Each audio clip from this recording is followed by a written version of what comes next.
order.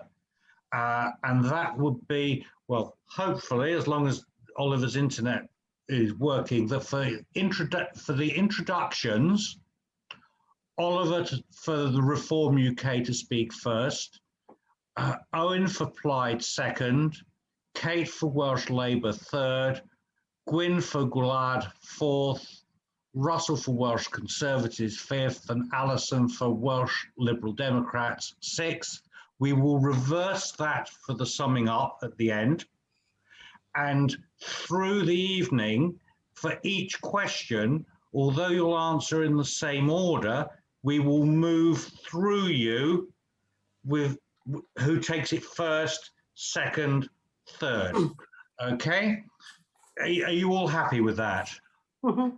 Yeah. Thank you. Timing, your opening addresses, please keep to 3 minutes. I will give you a note at 2.5 minutes. I will ask you to finish at 3 minutes. I will give you a very insistent request at 3.25 minutes, and at 3.5 minutes, Gwil will mute you. Okay, I'm afraid I'm very brutal, and my wife sitting opposite me is even more brutal, and she's the timekeeper for tonight. We'll ask, when I speak to the public, I will ask them to, if they are giving the questions in person, to keep as near to 30 seconds as they can, and they will be muted at 1 minute. You make the speeches, not the public tonight.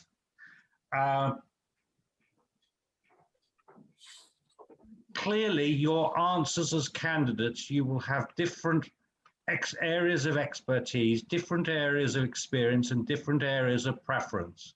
There will be times when you answer, I agree with the previous speaker, and there will be times when you need to answer at full.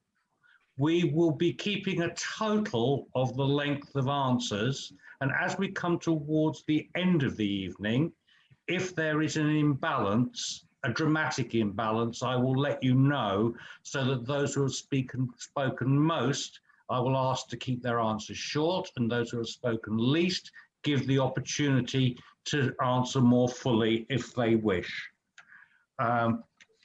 So I admit everybody now, it's coming up to 7:30. Yeah, just a second. Can I ask 2 questions, please? Yes, certainly. If I mute myself, am I able to unmute myself? Yes. Yes, you are. Yeah, but the problem is, because I'm controlling other people as well, I'll have to, Okay. that should happen. Okay, I have anyway. other people. Coughing fit or something you need to sometimes, or a phone going. Yeah. Yeah. Generally, how much time are you giving us to answer? I'd like an average of 2 minutes. Thank you. Okay, sometimes they'll be shorter, sometimes they'll be longer. We want to keep it as flexible and as warm as possible. Generally, candidates will speak once to a question. There may be exceptions where you need to come back to something that's been said. If you need to do that from time to time, that will be acceptable. Although we want to minimize that. Okay, we are aiming to finish the question session and to start the summing up absolutely no later than 9:30, and it may be that we get to be earlier than that. It goes without saying, but I shall say it anyway. We expect nothing but Montgomeryshire courtesy towards each other, and Gwil has the mute button. And now if there are no questions, I will open to the public now. By the way, Oliver has only just come in because he went out and was in the waiting room. I'm sorry, Oliver. Just to recap very quickly, we'll aim for 2 minutes answers as an average per candidate. There will clearly be some times when you'll say, I agree with the last person.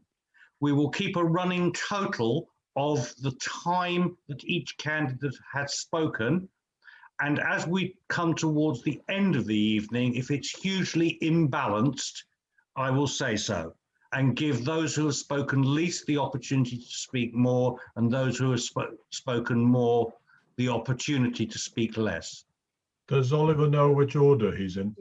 Yes, right. So the order, you will be speaking first in the introduction, Oliver. And we'll go, the order will be Oliver, Owen, Kate, Gwyn, Russell, Alison, reversed for the summing up. And as we progress through the questions, the order in which you take the questions will progress in the same order, so that you don't each start. The same person doesn't start, but you will be in the same order. Okay, and I will try to give the opportunity to come back if an answer is directed specifically at a candidate, but in general, one answer per candidate per question. Okay, are we happy for the public now to be admitted? Thank you. Okay, letting them in.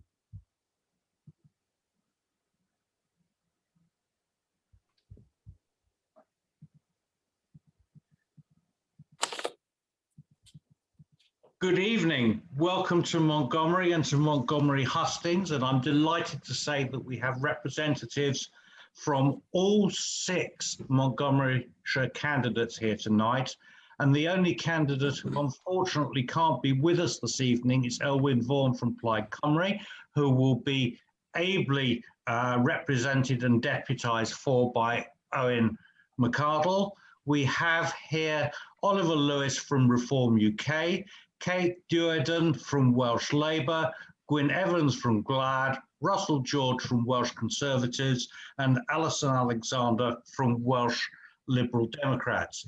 You will notice that we have somebody attending today called Questions, and it is your opportunity, and please use it in the chat to place your questions. Our questions will be moderated, so we don't have 6 questions all on the same subject. So they will be grouped, and then the moderators will ask one person to either offer their question in person, your choice, or the moderators will voice that question for you. And that will be done in the chat feature at the bottom of your screen. Each candidate will give an introductory address of around 3 minutes. There will be questions. We would ask the verbal question to be around half a minute. At 1 minute, unfortunately, you will be muted because the speeches tonight are from the candidates, and only the questions, not the speeches from the our very vocal and able audience. We will try to allow candidates to come back where they've been addressed directly, but broadly speaking, candidates will speak once to a question. Those of you who don't know me, I should perhaps introduce myself and say that I'm a former town councillor, former mayor of Montgomery. I'm a member and supporter of no political party. My wife and I used to own the Dragon in Montgomery, and I'm still involved on committees, a number of town organisations and charitable trusts. And I currently work for Test, Trace, Protect and for the Havron Theatre in Newtown. This is my power trip, that I have the power tonight. So unfortunately, we will mute people if we need to. We ask you to remain muted and with your cameras off unless called on to place a question. There are no predetermined questions. We have deliberately not asked for questions in advance. We are asking you to put your questions live during the evening through the chat.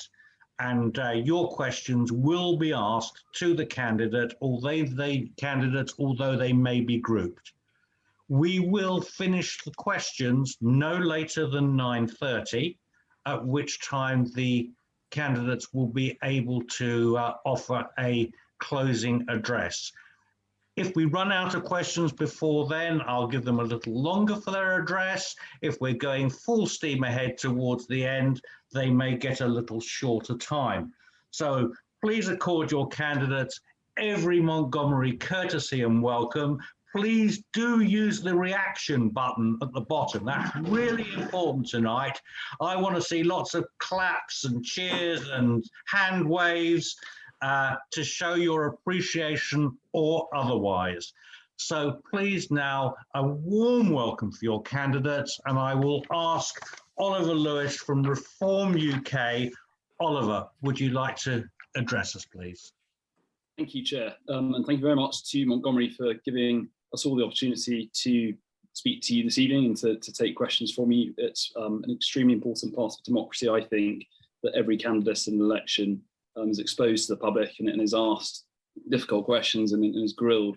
This is our 6th hustings, I think, and some of the questions have been phenomenal. I sort of felt like I've been back in the A-level exam room on some of them, especially in relation to climate and the environment. So it's brilliant.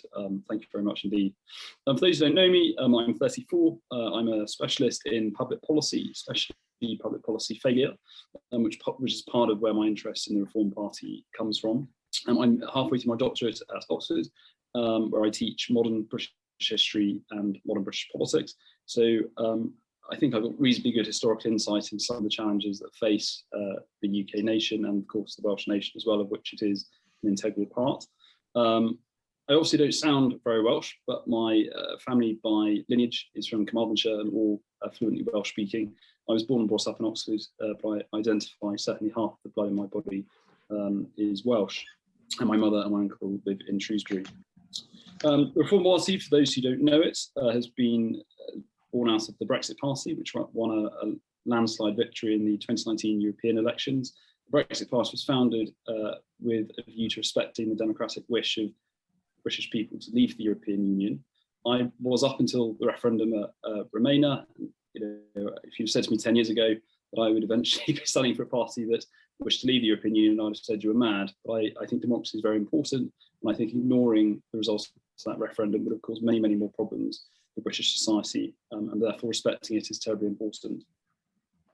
However, I think the whole process of Brexit shows to us the range of issues and challenges there are with British institutions. It's the subject of my research at the university. I think a lot of British institutions are in great need of radical reform. I think that applies as much here in Montgomery as it does at county level, Powys County Council, and the Welsh Government, and of course the UK Government. I'm sure we'll talk about that later in terms of the independence debate. So in other words, Brexit is the start of a process of modernising our institutions, and I certainly view our role as the Reform Party at the radical centre of British politics. My personal political identity is as a social democrat. My political heroine is Shirley Williams, although I also have great respect for some of the reforms instituted by Margaret Thatcher in the 1980s as well. So I 30 seconds, Oliver. At the centre.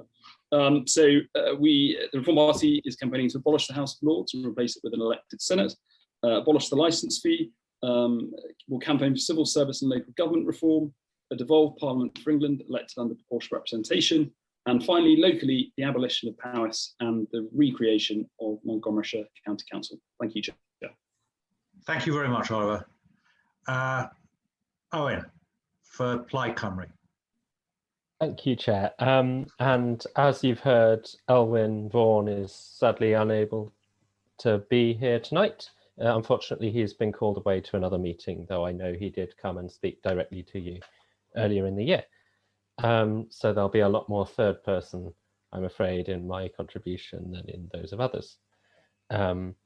He's decided to give youth a chance. It's not, sadly, that voting for Plaid Cymru is the ultimate cure for ageing.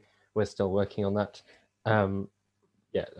So he's asked me. My name's Owen McCardle, and I'm currently the head of our youth wing in the constituency Plaid Ifanc Maldwyn. So Elwyn comes from extensive farming stock here in Montgomeryshire. He represents the Dyfi Valley as a Powys County councillor, and he has family links throughout the Severn Valley.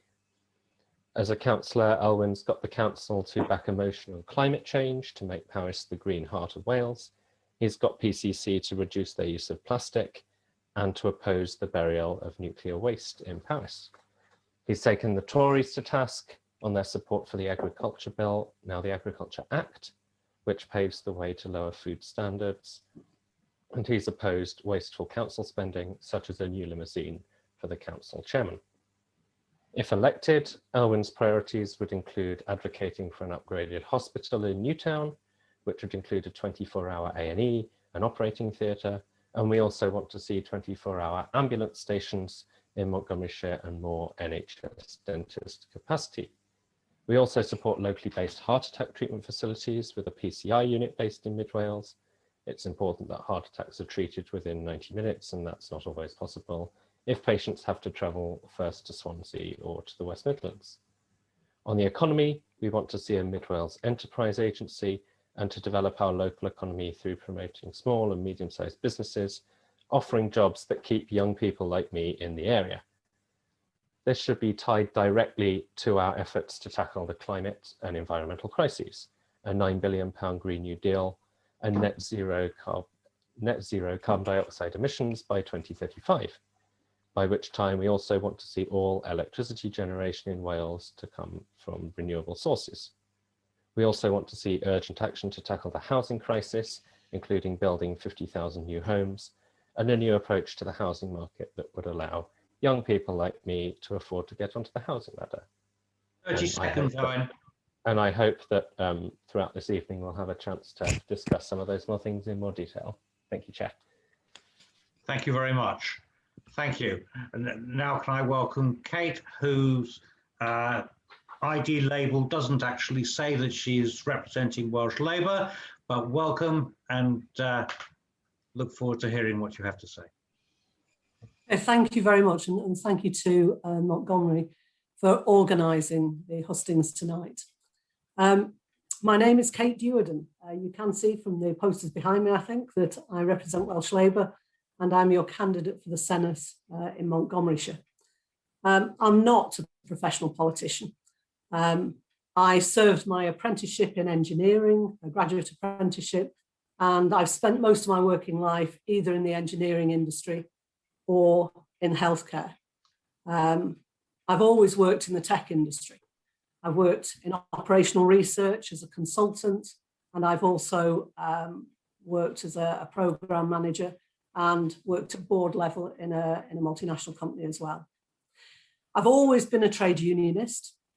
I've always been a campaigner, whether it's Section 28 and anti-apartheid, through to defending public education and hospital cuts. And I've always been a volunteer, and I volunteer in a number of organisations across Montgomeryshire. I live up at Cefn-Coch, and if you don't know where that is, because not everybody does, you go to Advert and just keep going up the hill. So Welsh Labour is standing on its record at this election. We have been elected over the last 22 years to form a government or part of a government when we've done that in coalition. I believe that Mark Drakeford's leadership, particularly through COVID, has been extremely good. You can't make no mistakes in these sorts of situations, but he's been calm, he's been assured, he's taken the evidence, and he's led us well, I think, through this. And we want to take that sort of attitude forwards into the next 5 years, and particularly to address climate emergency, to address housing and jobs as well. We have to recover from COVID. We've got significant investment planned in schools for recovery of the NHS, in jobs, and also investment in mental health and recovering mental health, not just in schools, but also for all of us. We have to address the climate emergency. We're in a 30 seconds, Kate. We're in a difficult position with that at the moment. We have an ambitious plan to deliver. We want just and fair Wales, and we will continue to work for that in terms of equality of opportunity, equal access to housing and jobs, and as a fair work nation. We're a very active party in Montgomeryshire. We've changed Welsh Labour policy on carers, on rented accommodation, and particularly on the Buttington incinerator, to make sure that Wales has a moratorium which it will enforce on such large-scale waste-to-energy incinerators. I look forward to your questions this evening. Thank you. Thank you very much indeed. Thank you for that. Russell, Welsh Conservatives next, please. Okay, thank you. Your list was a bit different to start with. I thought it was Gwyn actually, Chair, but I don't mind. Oh, it was. I'm sorry. It's me. You're quite, yeah. I don't mind going now. It's up to you. No, I'll go back to Gwyn. My apologies. I can't read my own writing. It's go, is it? Yeah, there you go. My apologies, Gwyn. Okay, no problem. Gwyn Evans for Gwlad.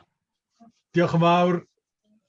Diolch am y gwahoddiad I Trefaldwyn. My name is Gwyn Wigley Evans and I come from Brotherby. And when I left, I entered the textile world dealing with all the high street stores and traveling the world sourcing and selling fabric. All of them independent countries, by the way. There are 198 of them currently and counting. We are the odd ones out, not independent. At the same time, I've been farming now for over 35 years in the Tir Cymen, Tir Gofal, and currently Glasstir schemes organically. It's hard work, but rewarding, and more important, it works. And in the meantime, as I was saying earlier, I used to make films with the late Emyr Griffith from Montgomery. I'm sure you know him. Gwlad is standing for independence. That's why our descriptor is the Welsh Independence Party. And this journey via the Zoom hustings has highlighted something very encouraging for me, that Gwlad is in the enviable position that most of the parties agree with us, or with a slight different emphasis, they would with just a nudge. The latest polls show the majority, 51% of Labour, are for independence. The Lib Dems, it's their fault. Lloyd George launched the idea of Home Rule independence. The Greens are for independence, but they can't even split themselves from England and Wales. Reform is the rump of Brexit, and we are Wexit. Just move the arguments from Brussels-London to London-Cardiff, and they are there. Also, automatically, you get rid of the House of Lords. Marvellous. Plaid Cymru is there, but too quickly, unfortunately. They want a referendum now, not ideal. Wait to see what happens in Scotland and learn. Abolish the Assembly can't even get the name right, but we want to abolish the Assembly too. UKIP wants to unite England and Wales and make Wales the west of England. No. Propel, therefore independence, as the Communist Party is. The Conservatives want to be run by the buffoons in London. They are the buffoons in London currently, and have a Governor General who is about to bypass the senedd. He is hiring accountants now. There's democracy for you. We never voted for it. Do you really want to be run from Westminster? The lies, the corruption, the weasel words. Surely we should have the confidence to run our own nation. 30 seconds. 30 seconds. And we are a nation. We did win, after all, the 6 nations, not 4 nations and 2 regions this year. I feel sorry for my English friends as they are stuck with a car crash that is Westminster. And they want us to pay to repair it. You have the chance to vote for yourselves, your country. Please vote Gwlad for a change. Thank you very much, Gwyn, and I apologise for messing up the introduction at the beginning. Russell now for Welsh Conservatives, and thanks for the courtesy of stepping back. Thank you, Chair. First of all, thank you to Monty Hour for hosting this evening. This is the last, I think, of our hustings events. So very pleased to take part. My name is Russell George, and I am the Welsh Conservative candidate for Montgomeryshire for the Senedd elections. I've been a member of the Senedd representing Montgomeryshire for some years. I very much hope that people will believe I'm a hard-working member of the Senedd, but that's of course a matter for people to decide next week when they come to vote. But I certainly do hope that if you've had cause to contact me or my office, that I've acted swiftly and professionally and personally over my time as being the member of the Senedd for Montgomeryshire. From a Wales-wide perspective, I certainly do believe that we need change across Wales. We've got the weakest economy of all the 4 UK nations. We've got longer NHS waiting times. We've got poorer school attainment and a poorer school funding per pupil than in any other part of the UK. So the pandemic didn't cause these issues. These issues were here well before the pandemic started. So obviously, as you would expect me as a Welsh Conservative candidate to say that after 22 years of a Labour government, I think we need change. And I believe that the Welsh Conservatives can deliver that change. From my own perspective and my own priorities, I've worked with Paris Health Board and Paris County Council to an extent as well in terms of bringing forward proposals for a new community hospital for Mid Wales, which would be located in Newtown with state-of-the-art facilities. I think this is crucial. Something I've raised with the current Welsh Government, the previous First Minister, this First Minister, the Health Minister, raised it on numerous times. We've got the proposals together, but they now need to be approved. So if I'm elected, I will be lobbying the next government to approve the proposals. If it's a Welsh Conservative government, then they will be approved because that's a firm commitment within our manifesto. I was very pleased when my proposals for a Mid Wales growth deal were accepted. This is absolutely crucial, I think, for helping the Mid Wales economy, especially so we can deliver faster broadband, better rail, better broadband connectivity. 30 seconds, Russell, 30 seconds. No problem, thank you, Chair. I'm also a big advocate of bringing forward a new body to help our small and Indigenous Welsh businesses. I certainly believe that in Mid Wales we need that bringing back that WDA and the Development Board for Rural Wales, which was so successful in the 70s. We need that kind of organisation to be brought back, especially following the pandemic. So I'm really interested in questions and thoughts tonight. I'm looking forward to the questions coming in. Thank you very much. And Alison for Welsh Liberal Democrats, Alison Alexander. Hello, good evening. Thank you. I'd like to reiterate thanks to all for organising tonight's session. I do believe our democracy is in trouble, and the single biggest thing we could all do is talk to each other about big issues. Really discuss and disagree well. So I'm very pleased to be here. I'm probably the least known of the candidates, so I'll tell you a bit about my background.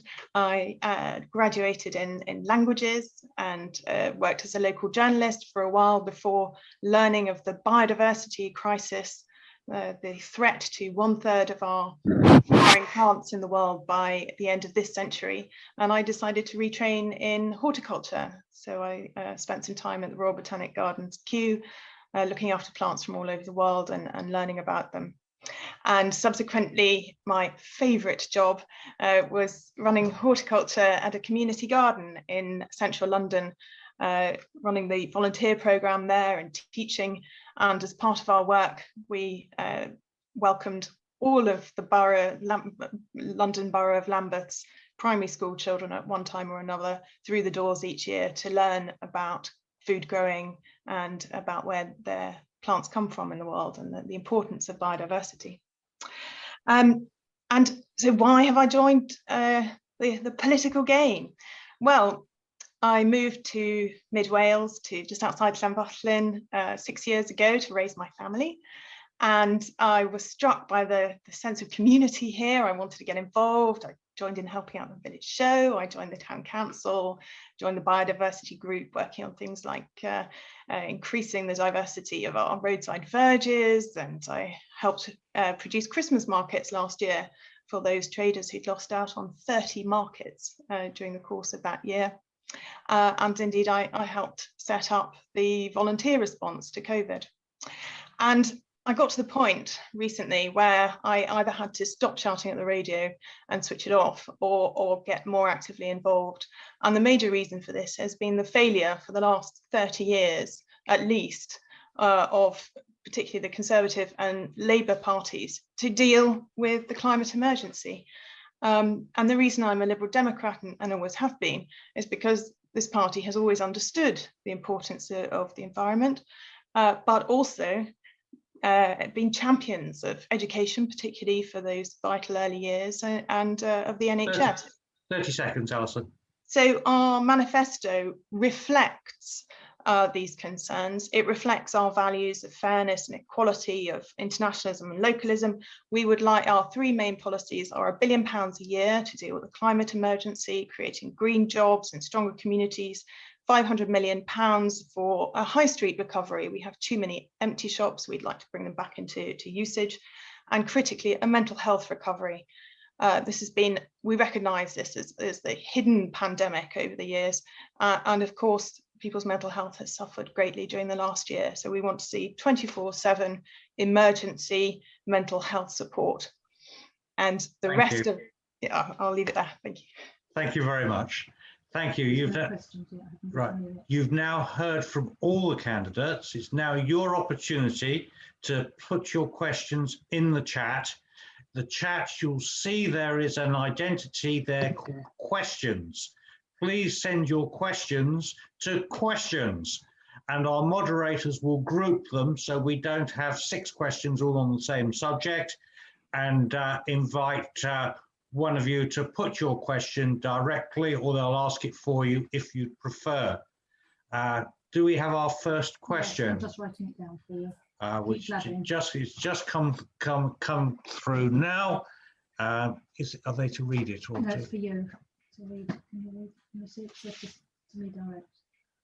Okay. How can we regain our faith in politicians and governments in the aftermath of the recent Tory scandals? How can we regain our faith in politicians and governments in the aftermath of the recent Tory scandals? And I would ask Owen to address that first, please. Oh, blimey, that's a big question to get first up, isn't it? I think kind of key to this has got to be anchoring or re-anchoring our politicians back into our communities.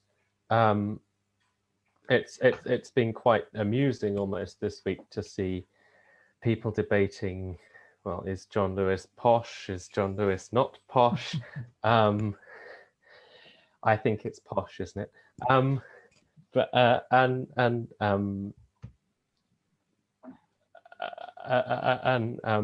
It really does show how certain politicians have lost that connection with the people they're representing when they're spending as much on renovating their flat as it would cost to buy a fairly substantial property in Montgomeryshire. So here in Montgomeryshire, as across Wales, we will be standing candidates that are anchored within their communities, that are responsive to their communities, and we will be representing every community within Wales and every community within Montgomeryshire if we have a large group of Plaid Cymru MSs elected next week. And as part of that, we share a commitment to the whole of Montgomeryshire.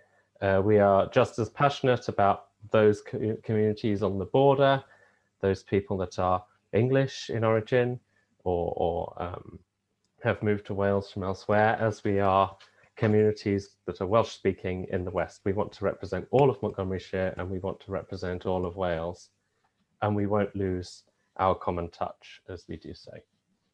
Thank you, Owen. Owen, sorry, my apologies.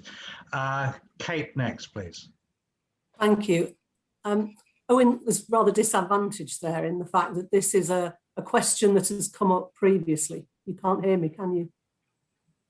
Yes, we can hear you. Oh, right, okay, that's fine. So it came up at a previous hustings. How do we regain faith in politicians? Well, I think you've got to put some rules in place, quite frankly. I would make sure that politicians cannot have a second job, that their only job is representing us.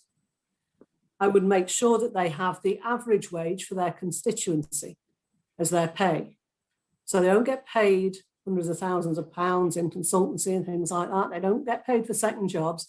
They get paid the average pay for their constituency, because nothing will focus politicians more on benefiting the people in their community than that. In terms of expenses, I wouldn't be as open as certainly Westminster is, where you seem to be able to fund a second house from your expenses. I'd buy a Premier Inn and put everybody in there. I would do the sort of things that businesses do. And I think you need tough rules as well around lobbying. That needs to be open and it needs to be transparent. It will always happen, but it needs to be open and transparent. And the final point I'd make is that you need diversity. We need diversity in our politicians. Diversity in the UK cabinet is just having a few people in who went to Winchester when the rest went to Eton. You have to have diversity. You have to have, you should be able to look at a House of Commons or the Senedd that looks like us, that represents us. And I think that's a real key. It is very difficult if you are a working person or a young person to actually even be sitting at this hustings as a candidate. My colleague in Brecon and Radnorshire, Gethin Jones, had to resign his job because he's a public servant. He had to resign his job to just stand in this election. And that takes courage, that takes conviction, and that takes a very understanding family. And we are keeping far too many good local people out of politics by not supporting them in doing this. Thank you. Thank you very much. Thank you. Gwyn, for Gwlad. I don't think it's possible to do it with the system that we have at the moment. It's ingrained. It's almost in the seats that they have in the House of Commons. It's not new, that's for sure. And we can go back to selling lordships for cash to the Liberal Party. We can go back to Labour with Tony Blair and selling the gold and then getting jobs with banks afterwards, because this carries on after they've left Parliament. They're building up a future for themselves, and then the ones that fail, they go to that big pension scheme in the house next door, which is the House of Lords. It's the best thing going. It's amazing. We think, of course, that the best thing to do is to dump it and start again. We could start again in Cardiff. Unfortunately, it is Her Majesty's government from London is the one in Cardiff. It is an annex. It is a room in Westminster down the corridor. The corridor happens to be the M4, but it is Her Majesty's government in Wales. Don't forget that. This is not a Welsh government. The second part I would say is there are so many hangers-on. I can't understand how Carrie Simmons, or whatever her name is, goes and spends all this money on behalf of etc. and there's no countermeasure, there is no accountability. I can't understand Dominic Cummings going off and doing whatever. He's got the power now, and I'm sure there's more to come, including the book, etc. It is outrageous that we are being treated like this. They wouldn't spend their own money like this. And I'm thinking in terms of something like the 32 billion, 32, that is 9 zeros binned for the track and trace thing. It is ridiculous. How could you spend that in the first place? Talk about bin it. New rules and keep them. I can't see it happening. They would find a way around it. That is what they've done in the past. They're clever in that sense. They're not clever for us, but they're clever for themselves. And the lobbying list, I couldn't agree more with Kate there, is we need total transparency, not just the primary lobbying, but there's secondary lobbying going hidden in the background, and they need to be stopped. Or down in the book, very openly. Thank you.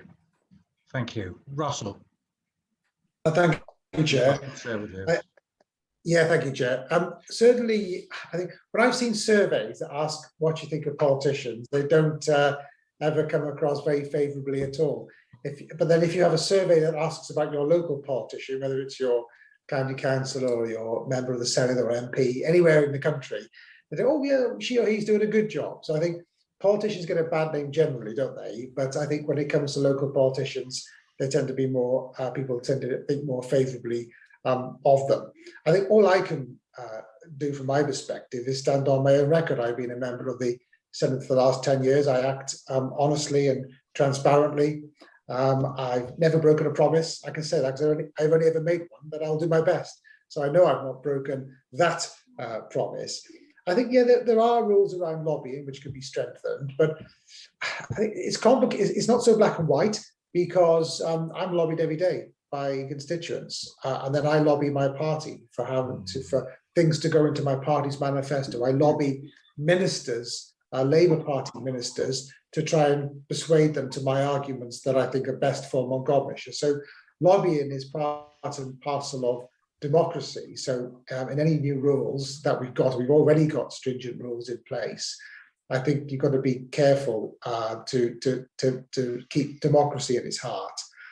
The second part of the question was about Tory scandals. I mean, what can I say? I think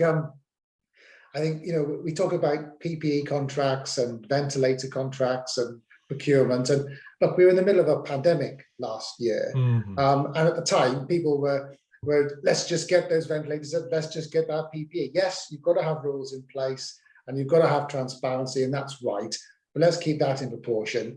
And then when we hear talk about the Prime Minister's flat refurbishment, let's remember we're talking about private money and not taxpayers' money, and that's often forgotten in the debate and argument as well. Thank you, Russell. Alison, for Welsh Liberal Democrats.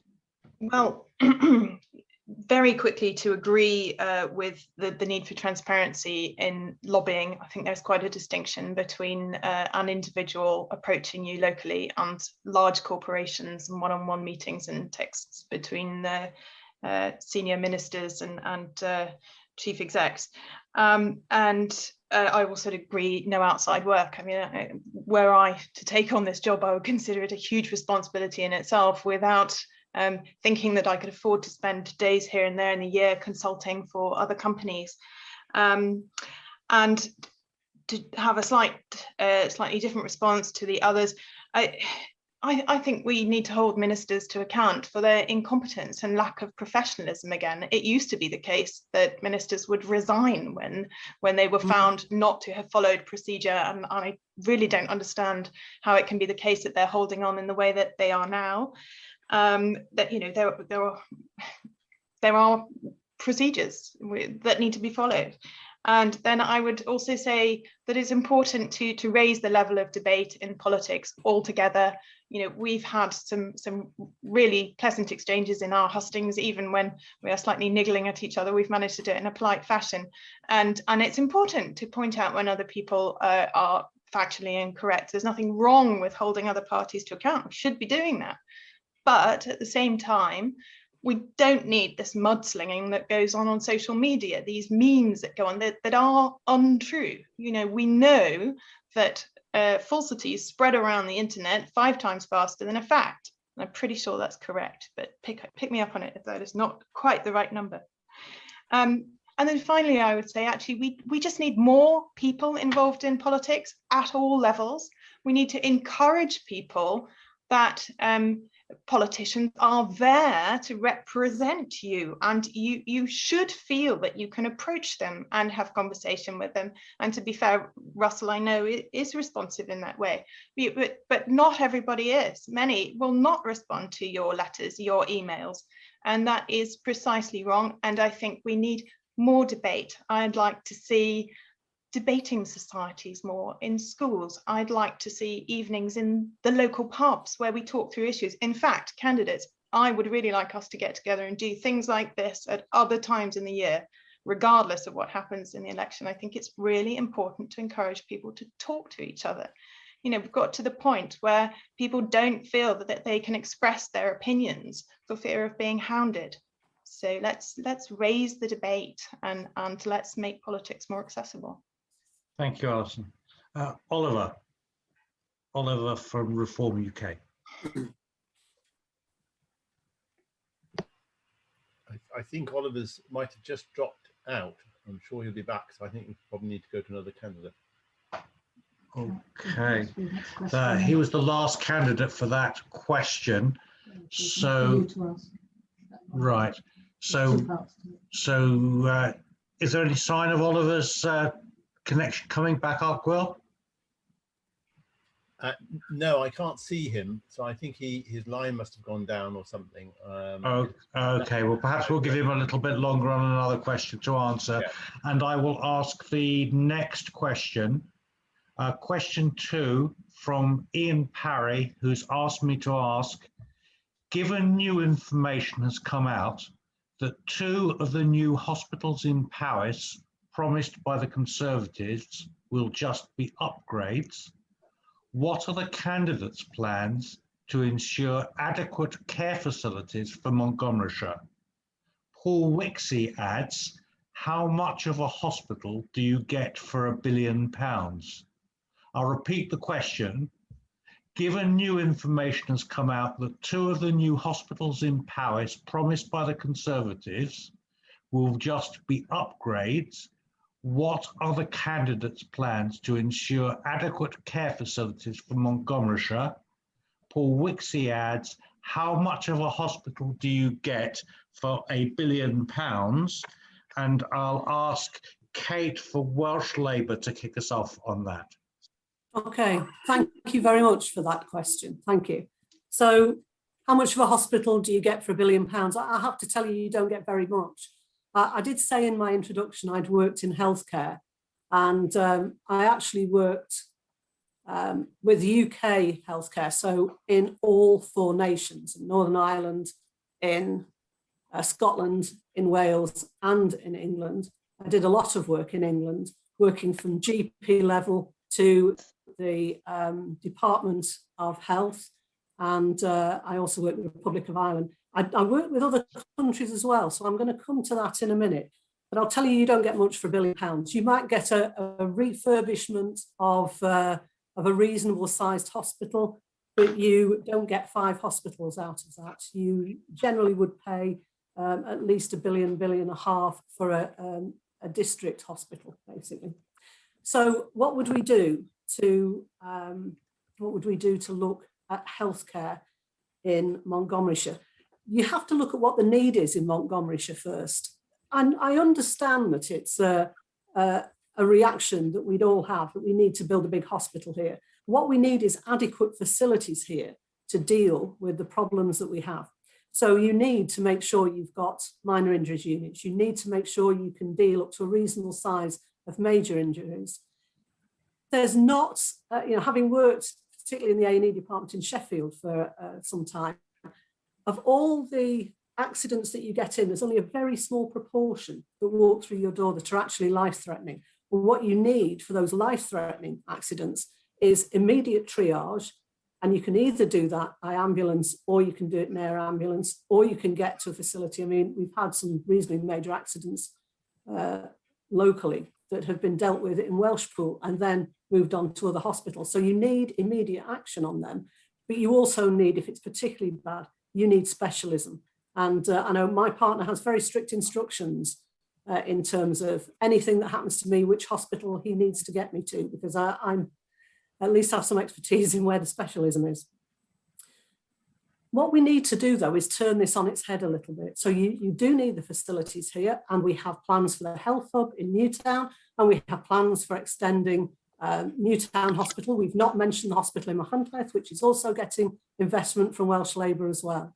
So whilst other parties lobby, we are doing it, but we do things in consultation. We do things with local politicians, local people who represent patients' interests, etc. We need to turn it on its head, though. We need to look at preventing illness and not so much just treating illness, because that's what hospitals do. We call it health, it's actually about illness.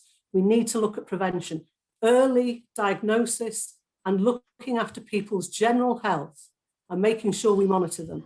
I'm really excited about social prescribing, and I'm far more excited about Welsh Labour's whole perspective on looking at well-being. Because well-being, if you manage well-being, you can prevent a lot of illness. Thank you very much for that. Thank you. Gwyn.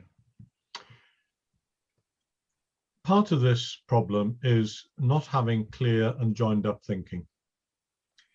The problems of the NHS are manifold, and it is not just a matter of throwing money at it. I know it here from Gwlad. They tried to close it, and therefore there would only have been a hospital at the A55 and on the M4, nothing in the middle. So we managed to stop it. But it is a case of so much middle and upper management coming in and nurses and beds going out. We can actually prove it. It's ridiculous. They're building up little fiefdoms for themselves, and they don't contribute very much, in my opinion. The staff have never seen them very often. Secondly, giving 1% to nurses and ordering nuclear missiles in the same week, I think is, quite frankly, outrageous. It's monstrous. It's beyond belief, but it did happen.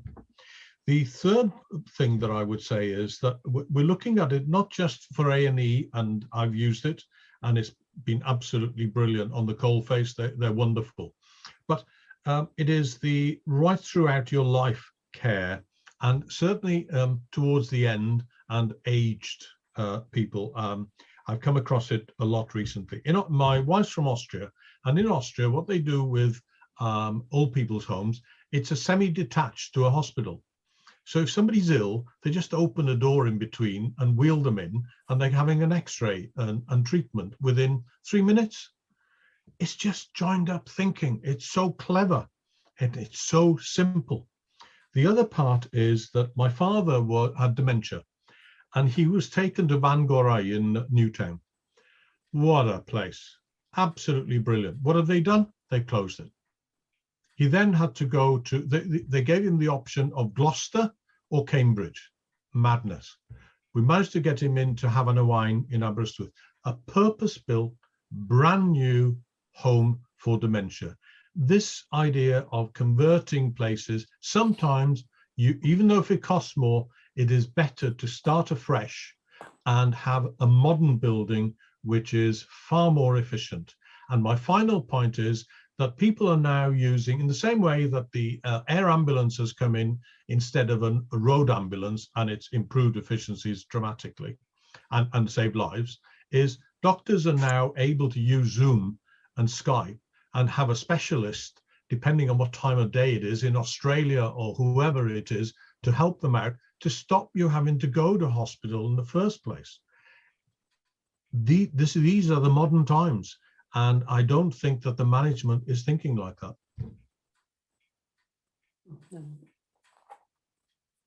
Thank you very much. Russell George for the Welsh Conservatives. Thank you, Chair. Well, the new hospital proposed for Newtown is not an upgrade. It's a brand new community hospital on a new site. And that's the proposal, not just in the Conservative manifesto, but also that is the Powys Health Board's plans that they've drawn up. These plans have been drawn up over many years that I've supported, working also with the local authority.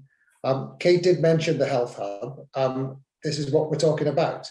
But the Welsh Government have not yet committed that finance to the Health Hub in Newtown or to the community hospital upgrade in Huntlough. And this is exactly what we as Welsh Conservatives would do. The new community hospital in Newtown would offer state-of-the-art facilities. It would mean that consultations could be conducted there, minor operations can be conducted there, and it would mean that patients would not have to leave county for many of the reasons that they have to do now. And it should also include a 24/7 minor injuries unit as well. I also think what is important is that new health facility that is proposed by the Health Board, supported by myself and in the Conservative manifesto, would also include a teaching facility and training facility, because this is the desperate issue for Mid Wales. And this isn't about money. It is the ability to attract health professionals, nurses and GPs to Mid Wales. At the moment, this is a crisis across the UK, but particularly in Wales and particularly in Mid Wales, we really struggle to get new GPs to work in our surgeries across the area. And one way to combat that is have a health facility where there is career progression. So we give those younger people coming out of university the option to come here, knowing that there's a career path for them locally in Mid Wales. Thank you very much for that. Alison for Welsh Liberal Democrats. Well, for our manifesto commitments, we have carefully worked together with think tanks and academics and experts to put together what we consider to be a deliverable, practical series of plans. And I think that's important to note. From what I can understand, and I don't have Kate or Russell's experience on this one, but you do need a certain population level to be sufficient for a general hospital, and to attract specialists. They want to go to centres of excellence to continue their professional development, and we just don't have the population or the funds to do that here. So our focus is on community healthcare. We would continue to drive joint commissioning of services to local health boards and local authorities. And in the longer term, we'd like to work over the next 5 years towards integrating health and social care, as others have touched on. So we would create community health cooperatives to do that. And we also feel that improved funding and indeed attracting GPs to the area is an important thing. We seem to have a problem in marketing the quality of life in Mid Wales to professionals, to encourage people to come here. As an incomer, I've been here 6 years. I can't understand why I ever lived in the southeast. The quality of life here is so much better. If we could get that message across, I think we would stand more chance in attracting more professionals. So that's a marketing job for us to do.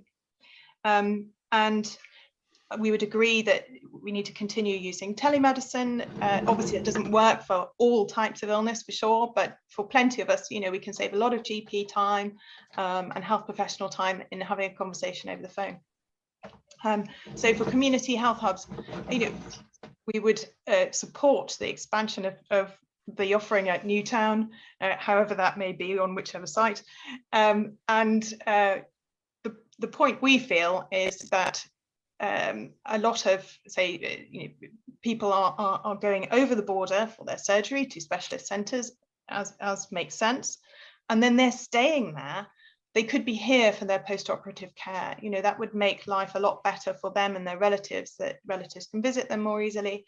And there are diagnostics and treatments that could be done more locally, for example, for cancer patients who are travelling regularly long distances for their treatment. And we are dreadfully behind in diagnosing illnesses because of the pandemic. So this is something we'd like to tackle really urgently here in the community, more community diagnosis. Thank you. And Oliver for Reform UK, I'd like to offer Oliver, whose internet dropped out, the opportunity to briefly answer the first question as well as addressing this one. Oliver. Thank you, Chair. I think the question that was asked about trust in politicians sort of covers everything in our fiscal system, so it's a very relevant one. And I'm glad I got the opportunity to answer. Just last week, a Conservative minister resigned, and he was interviewed by Robert Peston, and he said, quote, "This is the most distrustful, awful environment I've ever worked in." And I think that is a damning indictment of the quality of our politics, the quality of our government. I think the spats between Nicola Sturgeon and between Alex Salmond in Scotland, and you see all of these text messages and email, and one just thinks, well, if you're investing your energy in these sort of pathetic games, why are you not investing your energy in the health service, in Scottish education, in Scottish transport? That's what we pay our political class to do. I think the question is, where did it start? Obviously, corruption has always been around in politics, going right back to Georgian and Tudor eras. But for me, I think there's clearly fewer and fewer people in the room who are prepared to call out bad behaviour. I don't think the Boris wallpaper incident would have happened, say, under Clement Attlee. other leaders of integrity, Barbara Castle, Shirley Williams, Kenneth Baker, Ken Clark, high caliber people. For whatever reason, our political system seems to be very bad now at finding these people and selecting them. I think some of the measures people have turned off it. I mean, they get involved, say, at a local level or in the county council, and I think, my God, there's no way I want to carry on in that sort of environment. My solutions, or the Reform Party solutions, would be number one, proportional representation. I find it amazing that the only market Conservatives don't believe in is their own one, which is the market for ideas, because effectively our electoral system means there's a duopoly between the Labour Party and the Conservative parties. So first past post has to be replaced with proportional representation, so that everybody's vote matters, no matter where you live. Our second proposal would be more referendums. I think the Brexit referendum showed the disconnect between the British political elite and the population at large. So we would be in favour of a referendum on abolition of the House of Lords and its replacement with an elected Senate, a referendum on the licence fee, and although this is in England, not in Wales, it would affect us very much here in the border area, a referendum on the creation of a devolved parliament for England. England is the sort of the odd one out in terms of the devolution settlement. In terms of the health system, the Reform Party's main pledge is to create a general hospital at Newtown. In previous hustings, I've explained that I don't think Powys gets recognition for its rurality, which is on a par with many of the most rural parts of Scotland, I would argue. And that we know Powys gets a very raw deal from Cardiff. It feels in some respects as if Mid Wales is a black hole that nobody really recognises, or sort of. Mavami Alexander describes it as West Shropshire because it doesn't have the recognition it deserves. So Powys does need an uplift. Newtown unquestionably needs a not huge, we're not talking UCH, University College Hospital type billions, but certainly an A&E facility, maternity care facility, and some capacity for minor operations, and maybe some more sophisticated ones as well. In terms of GP provision, I have in the 1990s, I remember, you bring up your surgery, you get an appointment that afternoon. With our surgery here in Montgomery, for a non-urgent appointment, I'm told normally 35 days. And I just think that's an extraordinary poor performance in terms of our access to basic healthcare. I'm young, reasonably fit and healthy. There will be people for whom a 35-day gap in terms of getting something diagnosed will mean the difference between an early death and or a later or longer life expectancy. So I do think we need to pay GPs more. I also think we need to look at other benefits for GPs, such as tied housing, so that GPs coming to this area would realise they'd get free accommodation plus an uplift in their salary. And as I say, that money has to reflect the rurality of Powys. Thank you, Oliver. Thank you for keeping that succinct and answer two questions at once. The joys of rural internet. Owen, for Plaid. Thanks.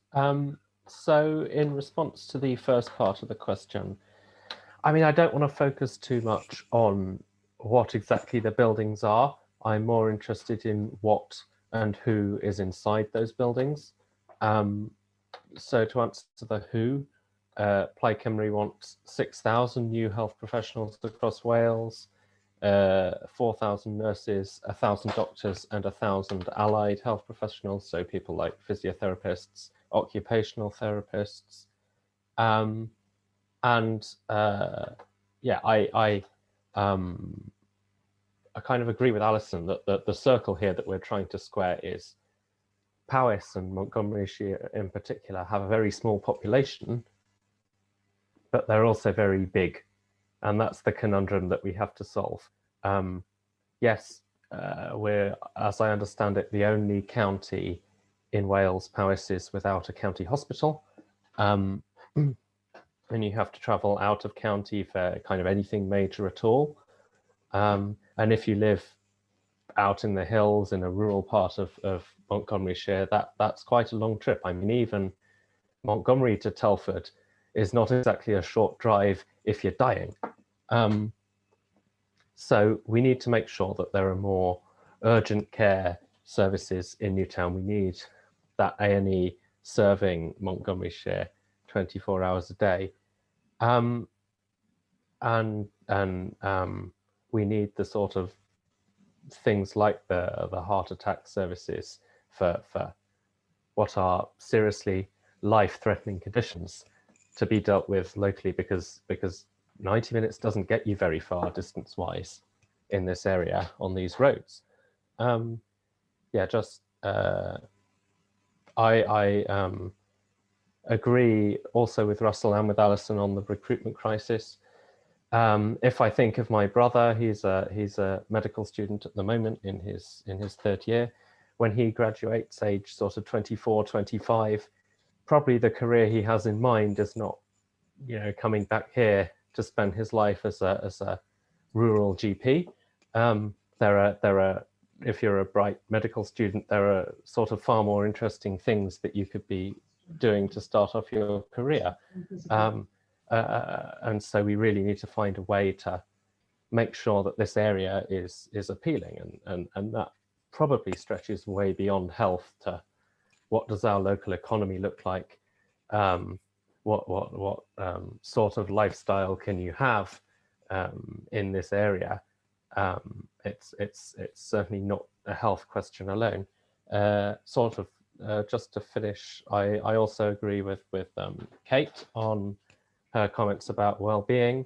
We are disproportionately old as a county. We are, as a nation, disproportionately ill, and so well-being, making sure that people lead as healthy a life as they possibly can, and need to see a doctor as little as possible. That is key, and yet social prescribing, as Kate mentioned, is a key part of our healthcare offer, and we'd also look at potentially things like a junk food tax to change behaviour around issues such as diet moving forward. Thank you. Thank you very much, Owen. We now move on to our third question from Victoria, a cafe owner from Llanidloes. Can I ask what the parties are planning to help small businesses post-pandemic? Jamie Burt adds, how will you support a local recovery post-pandemic alongside harnessing the incredible volunteer momentum we've seen locally during the last 12 months? So from cafe owner from Llanidloes, Victoria, can I ask what the parties are planning to help small businesses post-pandemic? Jamie Burt adds, how will you support a local recovery post-pandemic alongside harnessing the incredible volunteer momentum we've seen locally during the last 12 months? And could I ask Gwyn from Gwlad to kick us off on that, please? Thank you very much. Small businesses are central to our way of thinking, because we think that the nation should be built on them. And one of the reasons is with the mention of WDA and RDBW, etc., which I certainly agree with partly. The inward investment and bringing the big companies taking on 1,000 people, etc., whilst welcome short term, they take the money, and when things get tight around the world, they withdraw to the country they came from. The small businesses are indigenous, they are here, they can't go somewhere else. And particularly here thinking about farming, you can't take your farm somewhere else. It stays here. And the farm, for instance, supports 7 other companies' businesses locally. Locally meaning within Wales, because they very often the tractors are made somewhere else, but there's a branch, but there's a dealer, and you go back to them, etc., that kind of thing. So it's very important to support the small businesses. Also, government spending should be supporting the small businesses. They're banned from doing it at the moment. You need a department to fill in the forms. The big companies can do it, and they've got this rule and that big piece of paper, etc. The small companies, they can't do it. They haven't got the time. They're busy doing the job. I think they should be allowed to tender for various works, The money is spent locally. And I remember one particular one as an example. S4C took a teacher from Pembrokeshire out to Brittany. And he was talking to the head teacher there, who was a Welsh speaker. And he said, how do you do the contract for let's say, meat for the school? And he says, well, we use the local butcher because his daughter is here and we'd like to support him. Ah, yes, but it's £100,000 and you have to put it out to tender because that's what the European Union says at that time. And he said, well, we just split it into 2 contracts of 50,000. We then don't have to put it out to tender and we keep it locally. You know, this is not genius level. This is just thinking, how can we look after ourselves? How can we look after our own? How can we spread this wealth locally to help each other? It's not difficult.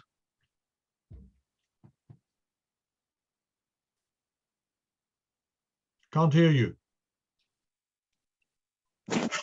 Even the chair forgets to unmute himself. Thank you.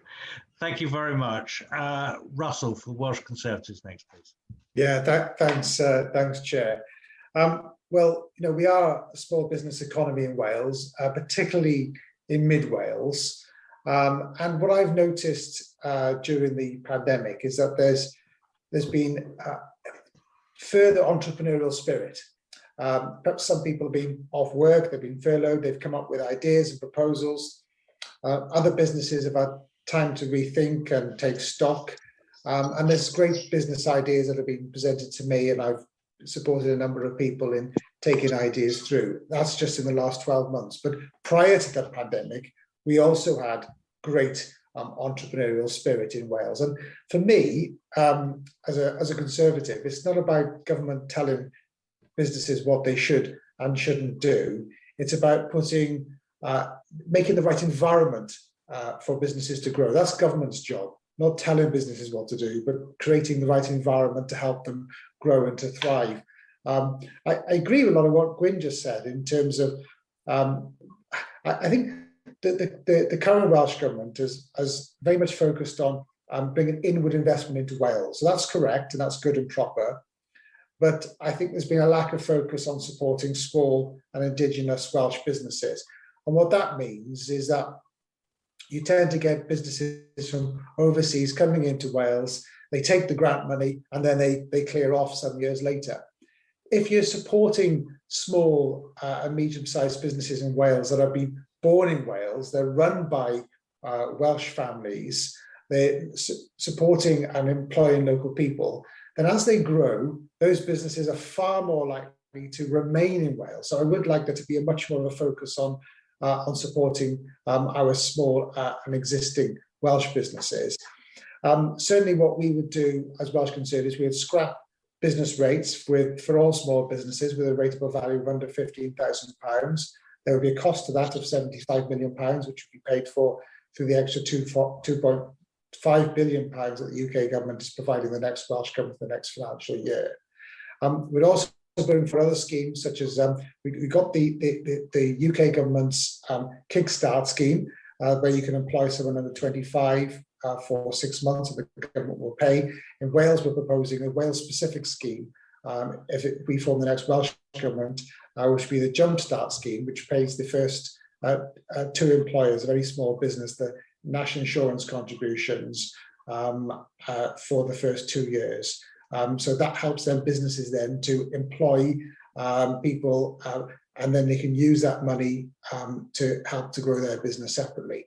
The other issue is I talked about it earlier, bringing back the best of the Development Board for Rural Wales, is bringing back that third-party organisation separate from government, which we would call Innovate Wales.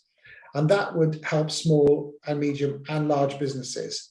So not just focused on large business and inward investment, particularly helping those small businesses. What we would do is we'd allocate an account manager to every single business in Wales, whether small or large, and that again creates jobs in itself. But that case officer would be able to help a business through the process, because you've got to navigate through Business Wales, the Development Bank for Wales. So often as a constituency member, people ask me, where do we go? What do we do? Or they've told me to ring so-and-so, I can't get through. So have one dedicated person that business can contact to help them directly to grow their business. So to me, it's absolutely crucial. We're going to kickstart our economy after the pandemic. We've got to make supporting our small and medium-sized businesses in Mid Wales the absolute priority. Thank you, Russell. Alison for the Welsh Liberal Democrats. Yes, well, this is a priority for us too, part of our focus on putting recovery first. And yes, one of our headline policies, as I mentioned before, is a £500 million fund to kickstart the reinvigoration of the high street and focusing primarily on small and micro businesses in doing so. And the way we think about reinvigorating the high streets is, first of all, to put in a community right to buy scheme for empty, disused shops, so that communities can get together to create community spaces. We would see that as an opportunity to open up remote working for employees. We think this is likely to continue post-pandemic, and not everybody wants to work from home, so shared office space works very well in other parts of the world. It's something that communities may like to develop here. So it's about bringing people into the town. We would support active travel schemes, and we have a plan for a bus bill to give under 25s free bus travel. So again, it's all about bringing footfall into high streets. We would freeze business rates for owners like Victoria throughout the lifetime of the senedd, and use that time to figure out how we can reconfigure business rates to make them fairer for businesses, and to also sort of stimulate their entrepreneurship. We also would provide grants to businesses to take on more staff, and then above and beyond this, I've been talking recently with the Federation of Small Businesses, for example, and small business owners in webinars, and people have been saying that one thing they really could do with is more networking opportunities, more mentoring, more business support. So that's something that I personally would love to facilitate. And we also talk about the need to help businesses go online if they can. Not so useful for a tea shop, but perhaps but for others, to upskill in terms of marketing and IT. Sorry. And in terms of the second question about harnessing volunteer power, absolutely, there are lots of volunteer organisations out there. If you volunteered during this time, Age Cymru, for example, is always looking for volunteers to call older people, or there are many opportunities. We have a community garden here in Llanfachlin and in other places. So yes, keep volunteering. Thank you, Alison. Oliver for Reform UK. Thank you, Chair. My hierarchy would be short-term, medium-term and long-term. In the short term, I gather there is an issue in terms of Welsh small businesses' access to the Restart grant. So, for instance, I was speaking to a hairdresser in Welshpool campaigning at the weekend. They have a branch, or they're friends with a branch over the border in Oswestry.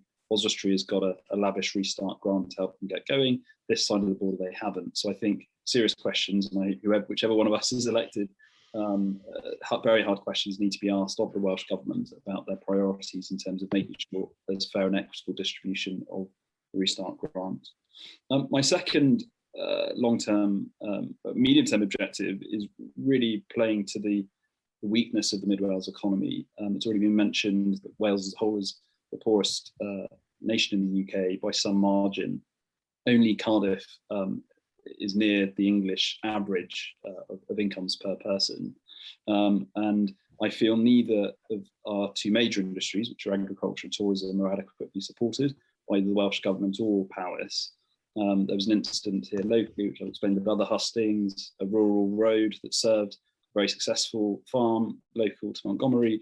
County Council effectively decided to close it to traffic, full of potholes. Obviously, all that business needs is a properly tarmacked road so that they can access their land and provide and grow all the food they're doing much more easily than they have been. So, a lot of these things are quite basic. It's about making sure roads are properly maintained and we're not full of potholes. For me, if we can't get the roads right, it's a good proxy for the broader service quality issues in the UK state. In terms of tourism, I think the natural beauty of Mid Wales is extraordinary. It's a match for anything there is in Scotland, and yet Scotland tends to get much greater footfall, in spite of the fact that Powys is a stone's throw from major population centres in England. So much more could be done there, I think. If you look at Instagram hashtags for Scottish Borders and Welsh Border, or Welsh Marchers, Scottish Borders gets about 200,000. Welsh Borders and Welsh Marchers about 3,000. So there's a huge opportunity there if the marketing is done appropriately. Alongside that, and playing to the Reform Party's environmental strategy, I would like to see the Cambrian Mountains created as a national park. I'd like to see at least AOMB status for this Welsh Marchers area, if not a national park as well. I think it's ludicrous that the Shropshire Hills offer a great level of protection, and yet Corndon Hill, which is just over the border in Wales, is probably the most more unusual of the sites in the Shropshire Hills in terms of biodiversity, and it's not protected at all. I'm going to be slightly controversial and quote Clement Attlee. Jamie does a great and terrific job locally in terms of his work in the voluntary sector, but I would argue charity is a cold, grey, loveless thing. If a rich man wants to help the poor, he should pay his taxes gladly, not dole money out on a whim. And there's been a great obsession with the British state in terms of outsourcing things to the third sector. Libraries are the really big one. Hand it over to a voluntary group, let them get on with it. Let's wash our hands of it. I don't think that's right. I do believe in a strong and successful public sector. I know some of my colleagues on the call tonight agree with me on that. My long-term solution for that is the restoration of our own county council with our councillors and officers based at Welsh Pool, so that they know what the local needs are, they know what the local problems are. It's not 4-hour round trip away down in 100 odd Wells. Our own county council will ensure that the problems that are nearest to us are dealt by people that see and live them every day. Thank you, Oliver. Owen for Plaid. Thank you. So I agree with Russell George, first of all, that our economy nationwide has been too reliant on inward investment, and companies that make promises and then break them. Every 6 months, it seems like we have a new foreign investor that pulls out. Where I didn't necessarily expect to agree with Russell George is on the new development agency. We call ours Prosperity Wales, and we'd want that to work to bring about an economy that was based more on small and medium-sized businesses rather than on large multinational companies investing in Wales and then not. Most of my degree is in German, so this might not be the only German model that you hear me mention this evening, but we would like to move towards the model, the model that they use in Germany that sort of post Second World War brought the southern states of Germany, which like here were rural, not particularly wealthy places, and turned them into the innovation powerhouse of Europe and of the Western world. And key to that is the Mittelstand, these small or medium-sized, often family-run businesses that are not bowing to the whims of their shareholders. They're kept in the family, and they're thinking long-term. Now, here in rural Mid Wales, clearly our main expertise and opportunity to develop our Mittelstand is in the agricultural sector. So we'd like to see a wool research centre open up in Newtown to develop new technologies, new opportunities to use one of our main products and turn it into perhaps a product that is one product that a business starts to produce, and they are the only place in the world that produces this one specific product. That is how the Mittelstand economy works, sort of specialization within small companies that turns into worldwide export and creates skilled jobs in small towns and in rural areas. We'd also like to put £2 billion into developing the foundation economy, sometimes called the Preston model. I prefer to call it common sense. That's the idea that where you have public procurement for the public sector, the local council, the government, they should seek to procure from local businesses, local small businesses, rather than tendering the contract and outsourcing to a big company based elsewhere. I agree with Gwyn really on how we should do that. We would make sure that we offer our contracts out to local businesses. We'd set a target of 75% local procurement. That incidentally is one of the, I would say, rare benefits of Brexit, is that we can do that more or less unrestricted. Sort of a couple of other points. We would make sure that we developed a made in Wales brand that would be applied, or could be applied, to any product where 50% or more of the value was added in Wales. And we want that to be a well-recognized, well-trusted international brand, just as, for example, made in Germany has become for engineered products. On business rates, just quickly, in the long term, we don't want business rates. We don't think that you should tax business. We would prefer to tax land. So ultimately, we would be seeking to tax landowners and not businesses that have opened up in those buildings that are owned. Thank you. Thank you very much, Owen. Thank you, candidates. If I might just, You've got one more. I'm Kate, sorry, thank you, Timekeeper. I almost forgot to ask Kate for your contribution for Welsh Labour. Thank you very much for that. Thank you. Somebody's keeping me in order. Really good. So, two questions, weren't there? What will we do for what will the parties do for small businesses post-pandemic? Well, I'm glad to say that Wales did not support businesses who don't pay their taxes in the UK with any sort of subsidy through COVID. I know the UK government did, we didn't. We saved that money and we spent it supporting smaller businesses. I do recognise, though, that we've got 3 million business organisations across the UK who are the excluded, who were not supported under Rishi Sunak's proposals. So we focused on smaller businesses. Moving forward, we need, as individuals, to support those businesses who supported us through COVID. So we need to shop local. We need to come back to a couple of things that others have mentioned. So you mentioned the Preston model there. You may tell from my accent that I am from Lancashire and I lived in Preston for a long time. And we realised quite a long time ago there that we were never going to see the amount of jobs in big industries that we did in the 1980s, and we had to do something else. And the something else that we did there was make sure that money that was generated locally was spent locally. So we made sure that contracts were broken up. You didn't need to be outside of the EU to do it. You break the contracts up and you buy the ice cream from the schools from the local ice cream supplier. You break everything up. You stop feeling that you have to reach for the comfort blanket of some ticket list that only big companies can pay into.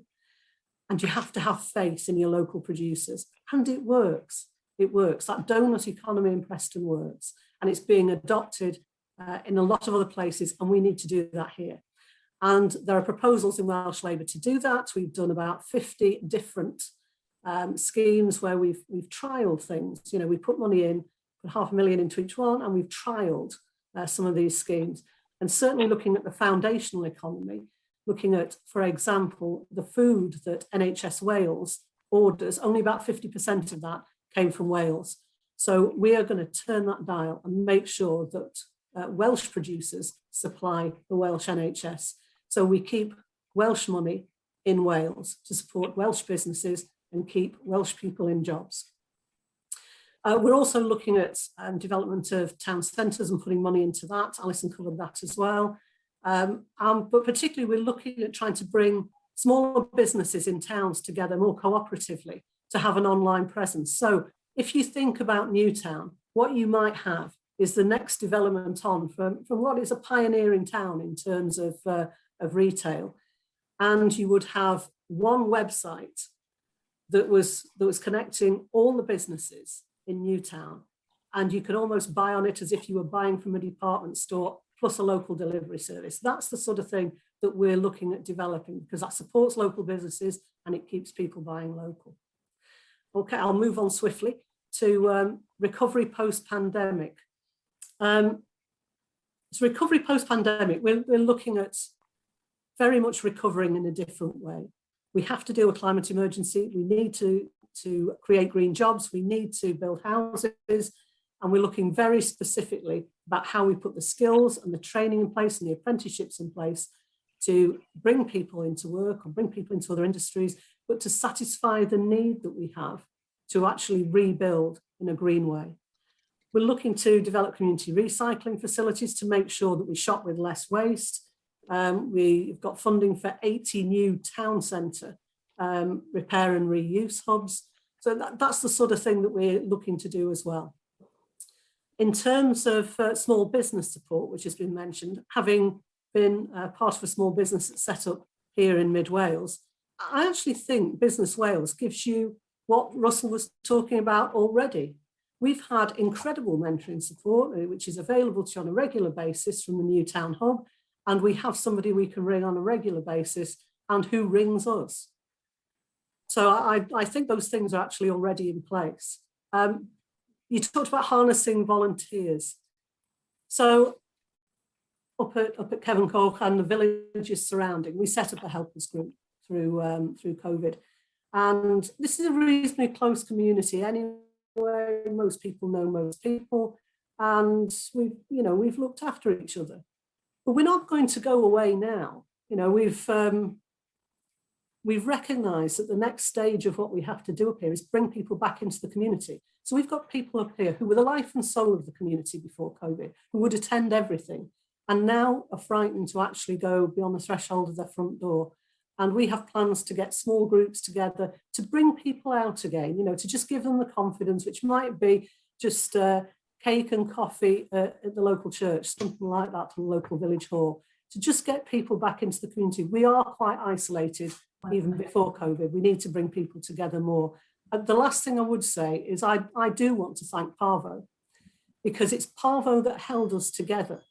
It's Parvo that ring us on a regular basis as a helpers group. It's Parvo who have found money for us to help us. And it's Parvo that give us really good advice and support. So I would just like to put on record, thanks to them.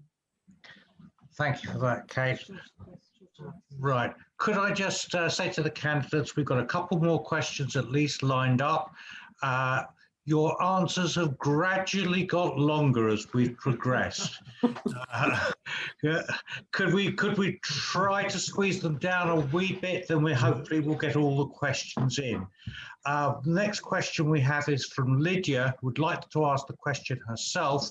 I would just remind anybody asking the question themselves that we are recording.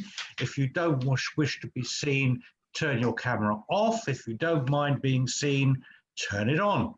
Lydia, your question. I don't think you can see me anyway, but there you go. Many young people will be voting for the first time in this election at the age of 16. Why should 16 and 17-year-olds vote for you?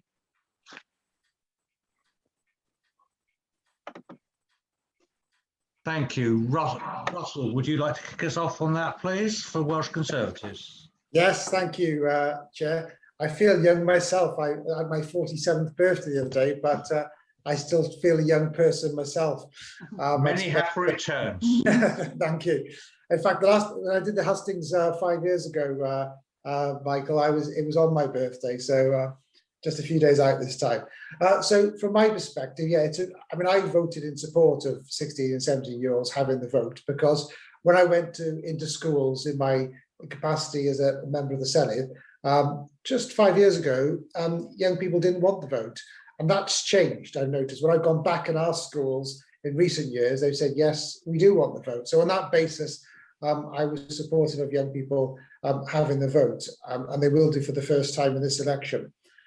So from my own perspective, the most important aspect to support young people is to have good jobs in Montgomeryshire. We don't need more jobs, we need better jobs and better skilled jobs. And I go back to what I talked about. I think Owen talked about the body that Plaid wanted to create, and we talked about Innovate Wales. They're much of the same. It's about supporting those small and medium-sized businesses. But we need to create better and higher skilled jobs, because we don't want our young people to go away from Montgomeryshire, study in university, and then stay away. We want them to come back after they've learned as well. We want them to train locally as well. So certainly I'm a big supporter of apprentices and degree apprenticeships as well. One of our first commitments as a party was 3 years ago, a very early manifesto commitment where we talked about bringing forward our green card, which enables 16 to 25-year-olds to have free bus travel across Wales and discounted rail fares, so in order for them to get to work easier, find work easier, and to get to education easier as well. So I hope that's a commitment from us in terms of that was our first manifesto commitment, I think. Also, I think we'd certainly work with Welsh universities to intensify degree apprenticeships so they can be done in a shorter period of time. I think that's particularly important. I think we cut tuition fees in half for Welsh students studying STEM and modern foreign languages in Welsh universities, and that's a commitment as well. And we'll also introduce a compensation scheme for younger people who have gone away to university and been have been affected by the pandemic in terms of not being able to access their accommodation. Thank you, Russell. Alison, please, for Welsh Liberal Democrats. Well, our Young Liberal Party has put together a youth manifesto specifically for the young people, which I think is a first. And yeah, but why should 16 and 17-year-olds vote for us? We have a plan to keep young people in Montgomeryshire. We want to see an expansion of apprenticeships. We support degree level apprenticeships. And as for higher education, it's been Education Minister Kirsty Williams, Liberal Democrat, who has opened up the funding for higher education students, which means that they have their cost of living funded either through grant or well, depending on their circumstances, which equates to the living wage throughout the time of their university degree. And and to continue that, you know, we foresee that jobs will change as time goes on, and we want to invest in lifelong learning. So yeah, we have a plan for housing also, 30,000 social homes a year to be built across Wales and obviously in rural areas as well, and giving farms the opportunity to use farm buildings for conversion more easily through the planning system. So it's all about creating educated young people who have a warm eco house to live in locally, and yes, who want to stay in the area. Thank you. Thank you. Oliver, next, please, for Reform UK. It's actually quite a difficult question because, of course, a 16 and 17-year-old isn't going to benefit from future investment in the schooling system. And you know, without knowing more detail about what type of 16 or 17-year-old we're talking about, it's uncertain whether they would then benefit from say, action over tuition fees. Having said that, half of all students, half of all school leavers do attend university, so tuition fees is a massive barrier to them saving a deposit for a first home. And of course, living with, I teach master's students at Oxford who have debt now almost at £100,000.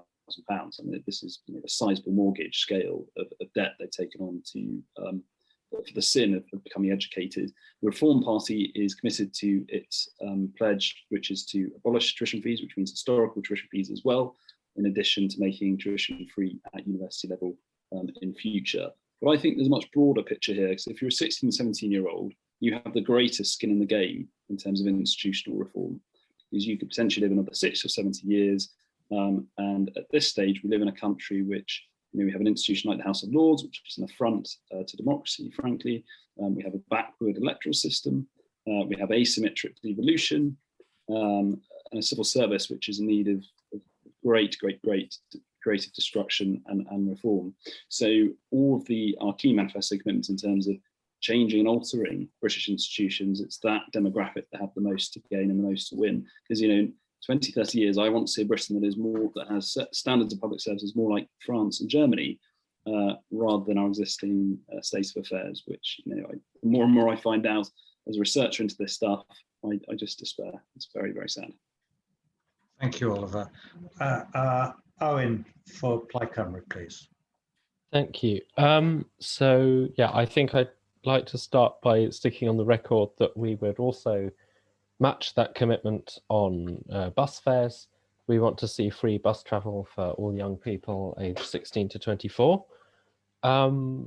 Sort of zooming out and looking further, one of the big risks in the coming months, particularly when furlough ends, is that we see quite a large spike in unemployment.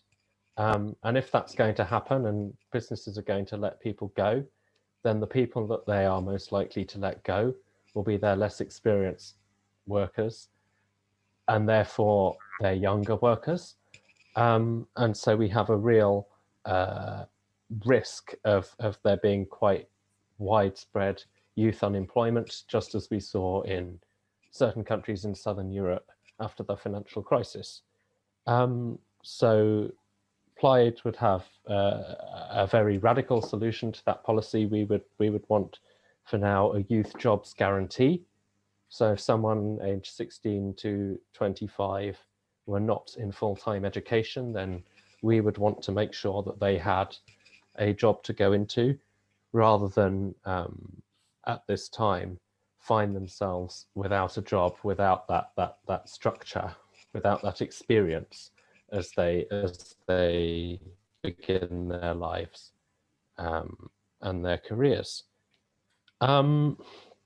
I think remote working offers a huge number of benefits to our local economy, especially as a young person. There would be so many jobs where traditionally, if I wanted to take them, I would need to move to London to go into an office. It's expensive. I'd be moving out of Wales. I'd be moving out of Montgomeryshire. I'd be paying tax in London. I'd be spending my white collar salary on the high streets of London, not Montgomeryshire. And if we can keep people, young people here, doing the jobs that they might traditionally be doing elsewhere, then that will be particularly good, especially with regard to our Welsh language communities. It looks like Welsh speaker numbers, this is a bit of an aside, but it looks like Welsh speaker numbers are going down. They're not, they're going up. They're going up quite significantly, but they're not being picked up because so many Welsh speakers are outside Wales in England and not being picked up on the statistics. If we could keep them in Wales, then not only would they be measured, but we'd have a better chance of keeping the Welsh language alive and making sure these people were speaking it regularly. On broadband, that is the big obstacle to remote working. It's a reserve power, but we would nonetheless want to make sure that Wales had ultra-fast broadband by 2026, right across Wales.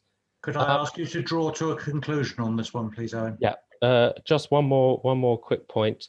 Russell mentioned wanting to encourage more people to study MFL in Wales. And I think one of the things that is alienating people from young people from Westminster and pushing them towards us and towards independence are things like the Conservatives pulling us out of Erasmus. So when I studied MFL, I went to Germany, all expenses paid for a year, and someone from Germany came here. That exchange is going to no longer be happening under the replacement scheme.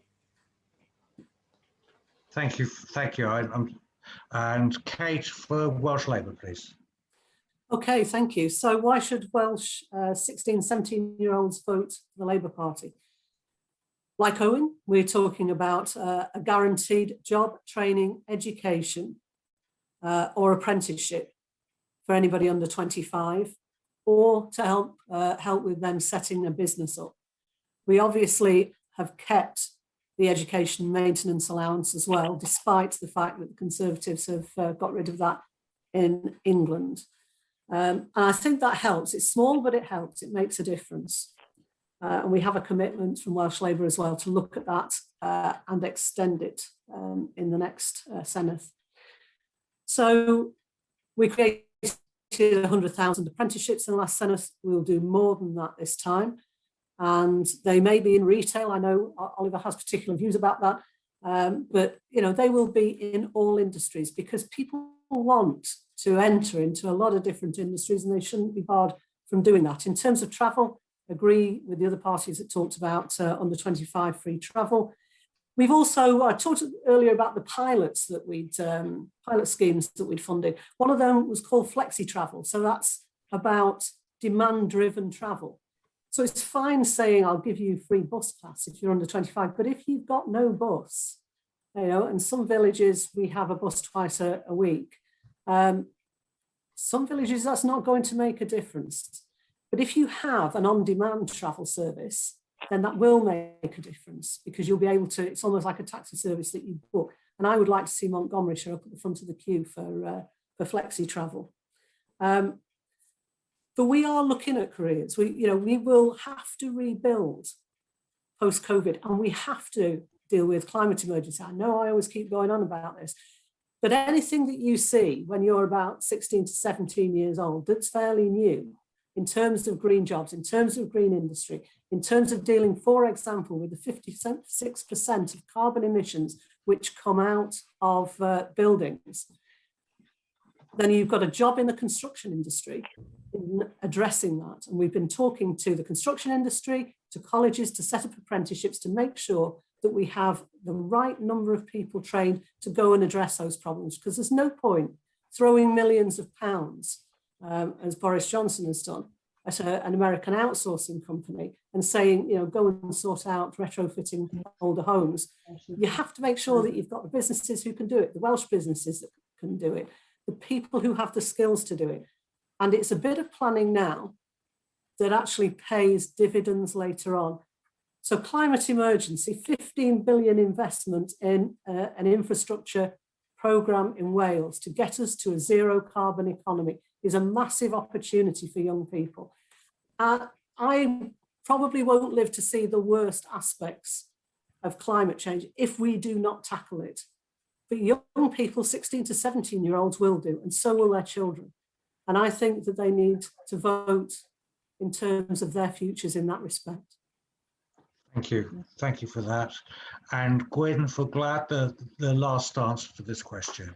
There's so much there that I have to agree with, and it would be ridiculous not to. It's common sense, it makes sense, and I just hope it is put forward in the senedd by whoever goes there. But I'd like to broaden the question a little bit, is why should 16 and 17-year-olds vote at all?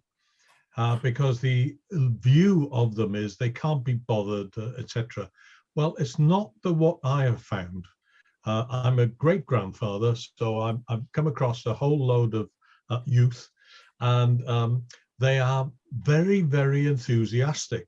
They've got some great ideas. They don't know how to do it necessarily, which is understandable, but then the old fogies can help them with that, because we've got the experience of, I wouldn't do that, have you thought of this, etc. But they've got the energy, they've got the forward. They're looking forward all the time. They're looking to tomorrow. Too many of us are looking at yesterday. And therefore they should be voting for Gwlad, which was part of the question, because we're looking at tomorrow, not yesterday, because this is what we see the future of Wales is as an independent country. The jobs angle is one of the examples that I like quoting is Laura Ashley for Montgomeryshire. I knew the Ashley family very well, and in textile, since I was in textiles, I used to deal with them, and Texplan, unfortunately, till recently. They started, and what they did was, when there were farms where they had 3 or 4 children, one stayed and farmed, the other maybe got married to somebody or became a teacher, and 2 were taken up by Laura Ashley, and they stayed locally. The second part is, there's another example, is Ivor Williams Trailers, known worldwide as the benchmark for trailers. It is fantastic. And it started from nothing. And the kids that I know, they've got this entrepreneurial spirit. They could start little shops. They could start little enterprises. They're contracting on farms. They're going to older farmers who are arthritic and can't do the job, and they do partner farming with them. And they get a say in the future of that farm, which I think is fantastic. The final point that I have is there has been far too much emphasis from my liking on universities and Mickey Mouse degrees, just to get people off the unemployment list. It is ridiculous. And at the end of it, they can't get a job. Surprise, surprise. When I've got a leak in the roof, I want a plumber, a qualified plumber who knows what he's doing, not somebody with a degree in history of art. I want that local person here now. I want him here in 10 minutes. Please value the people. Please offer them a good apprenticeship and give them the work. It's you know, the cycle, it turns, and everything changes very quickly. Yes, we need the jobs, the houses.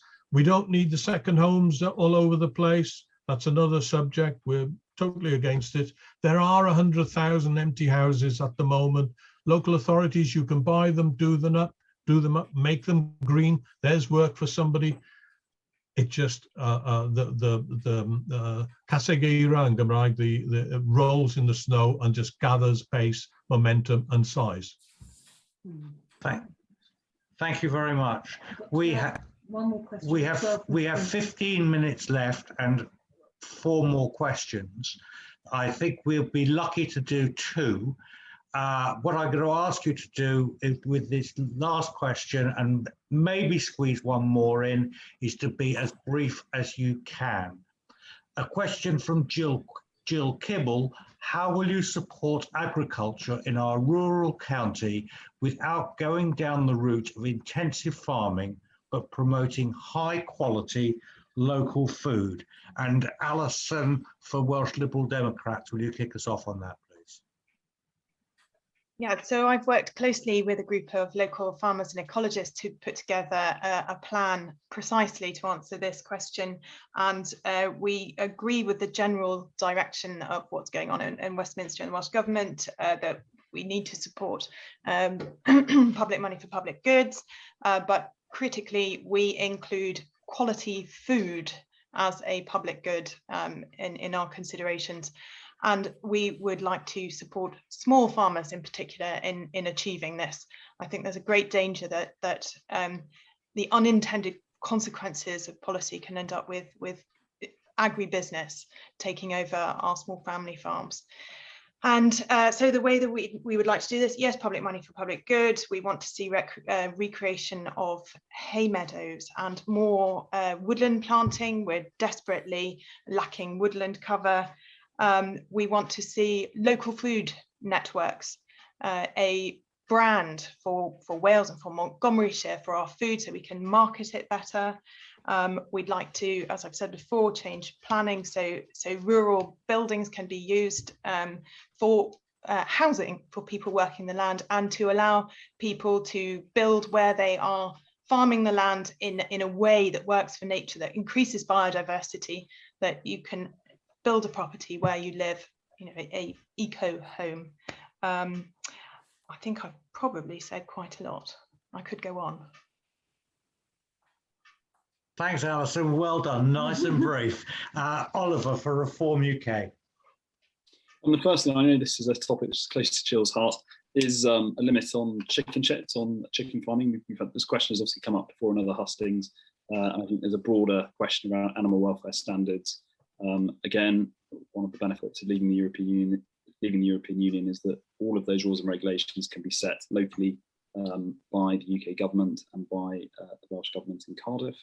I would tentatively suggest perhaps a limit of 1 shed per ward. I don't know the data in terms of how many there are per existing ward, but I think some sort of statutory restriction on the number that can be established is important. Number 2, I would disagree with Alison and with the Lib Dems in terms of public money for public goods. I'm not quite convinced the strategy the Welsh Government wants to adopt is the right one. I think there's been too much read across from the Department of the Environment in London. I think Wales' agricultural sector has much more different needs to that of England. We've got much greater relief, we have much greater rainfall. The whole structure of the agricultural economy in Wales is different to most of England, perhaps with the exception of Cumbria and Devon. And of course, Wales has unique needs that need to be reflected. I have said this on another call, but the guy that designed this new farming subsidy was one of my tutors. He's a very clever, very intelligent person, but he's probably never been on a farm in his life. I would happily guess that he hasn't been on a farm. He lives in Surbiton, he's sort of Mr. Suburban, a typical civil servant with a focus on what happens in London rather than what happens in the nooks and crannies of our beautiful country. Thirdly, I would wish more of the value chain to be kept in the country. I completely with Applied on their campaign to create a wool manufacturing facility in Newtown, where it has one of the largest facilities for storing wool, but all of that wool is then exported either internationally or over the border into England. November Alexander has told me in the past that every day 50,000 eggs leave Powys to be processed and boxed somewhere else in England. So all of those activities, I think, should be here in Powys as a process for creating jobs and reasonably stable and reliable jobs, and have a regular sort of shift pattern of working, which are greatly in demand for some families. I also think in terms of direct provision of food, something like a Powys Estate shop, you might contact Director Taverner. And why do we not have a Powys Estate shop to ensure that the produce that is created locally can be bought locally? Obviously, Winsbury Farm is starting to get something off the ground, but I would like to see much more of that, so that more of the value chain stays in Powys. Thanks, Oliver. And Owen for Plaid Cymru, please. Yeah, so I've mentioned a couple of things already in my previous answers: the Made in Wales brand, the research into new uses for products. Price Jones in Newtown invented mail order. This thing that has supported our lives for the last year and a bit, precisely to sell wool products around the world.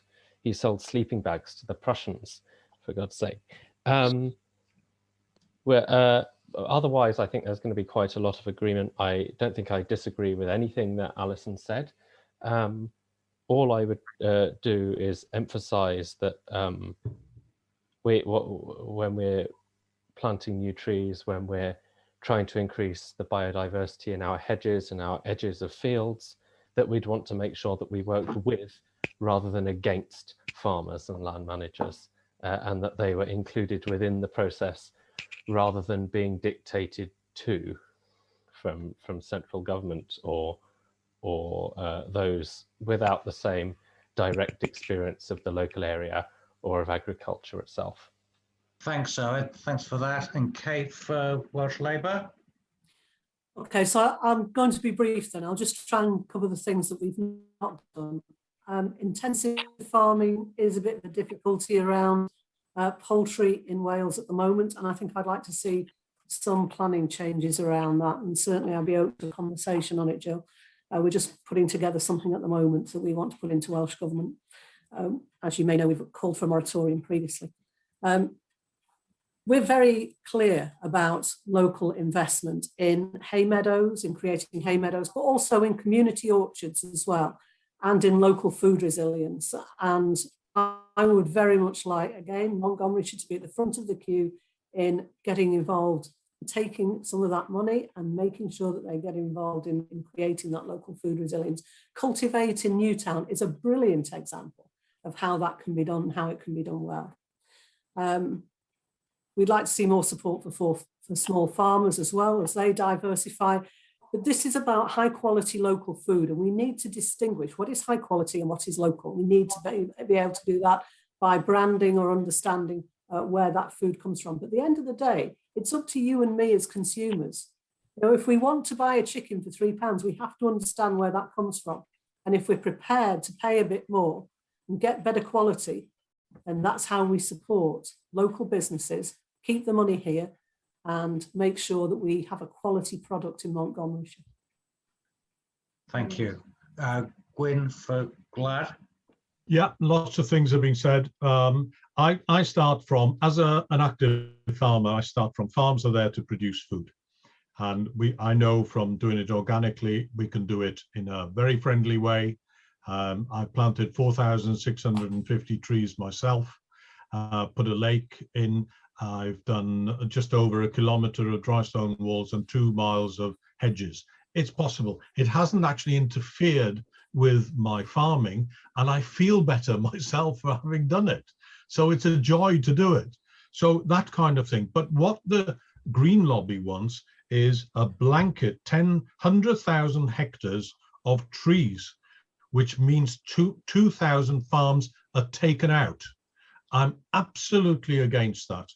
The second part of that is it's just bad science, because Labour are saying, the government have been saying in Cardiff, we still want to keep the level of production of food up. So if you're taking 2,000 farms out, it now makes the other farms become more intensive. It's just the logic of the asylum. I'm afraid they don't think it's true. And the reason they don't think it's true is they get people like Alan Davis and Leslie Griffiths, townies that haven't a clue what they're doing, making policy, and they come up with a white paper and the NVZ, which should be binned immediately. There is a problem, but we have to start again. They're using not a hammer to crack a nut, it's a steamroller. It is going to create so many problems, I just can't begin. And now is not the time to go into it. Please check it out and go to gwlad.org, and we've got it all there. Thank you. Thank you for that. And Russell for the Welsh Conservatives.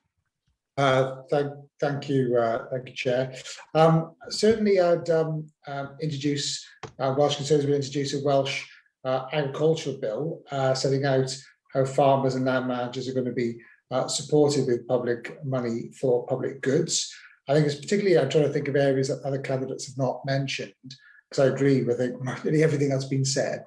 I think supporting the Royal Welsh Show is important. This is our largest show in Europe in terms of celebrating agriculture, but also it's a show that sells the best of Wales and the best of Mid Wales in terms of our local produce.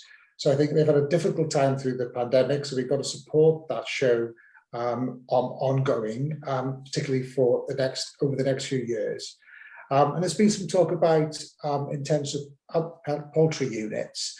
I'm not opposed to IPUs per se, and I suppose intensive farming, but this is about having intensive poultry units in the right places. And what we've seen is that the applications have been coming in, particularly in Paris, when we haven't got the right planning and regulatory regime in place. And it's not kept up with the amount of applications coming in. So I've been a bit disappointed that the Welsh Government hasn't brought forward a specific technical advice note to allow planners to scrutinise intensive poultry units to a far greater degree. There's been a very slow delay in that, getting that TAN through the doors. Welsh Government are supportive of it and said that's what should happen, but it's been slow progress. And finally, I think mainly it's about culture change, because during the pandemic, many people have shopped locally and they've shopped in the local shops, and that's led to far more people, I think, going to remain supporting local shops as well. So it is a culture change, I think, as well, which we should support. Thank you, Russell. That's great. Thank you. We're not, I think, going to have time for another question. So before I ask all the candidates to sum up, can I first thank all those who have submitted questions that we've not had time for? I'm sure they would have revealed even more from our candidates. Can I thank those who have submitted questions that we have had time to answer? I think we've elicited some really good and interesting contributions from our candidates. The quality of the contribution is the best I've heard from any hustings we've had in Montgomery for any election that I can remember. So thank you very much, candidates. Thank you for the way in which you've approached it and which you've answered the questions. I'll take this opportunity, if I may, to thank the Monty Hour team for putting this together for us. Despite the technology, I think we've managed to have an interesting and informative and illuminating evening. So without anything further from me, I'll go back to the candidates in the reverse order to that in which they introduced themselves. I'll allow you 3 minutes, but if you can stay nearer to 2, that would be great. And if Alison would like to start for Welsh Liberal Democrats, thank you. Helpfully, last night we were asked to come up with 5 words to sum up our party, and I'd like to sum up our manifesto priorities. Nature. We want to see a recovery for nature, for biodiversity, for habitats. Climate. We want to tackle the climate change and treat it as the emergency it is. And to do this, I believe strongly that those 2 things do not stand alone. We integrate them into all of our policy making. The third is wellness.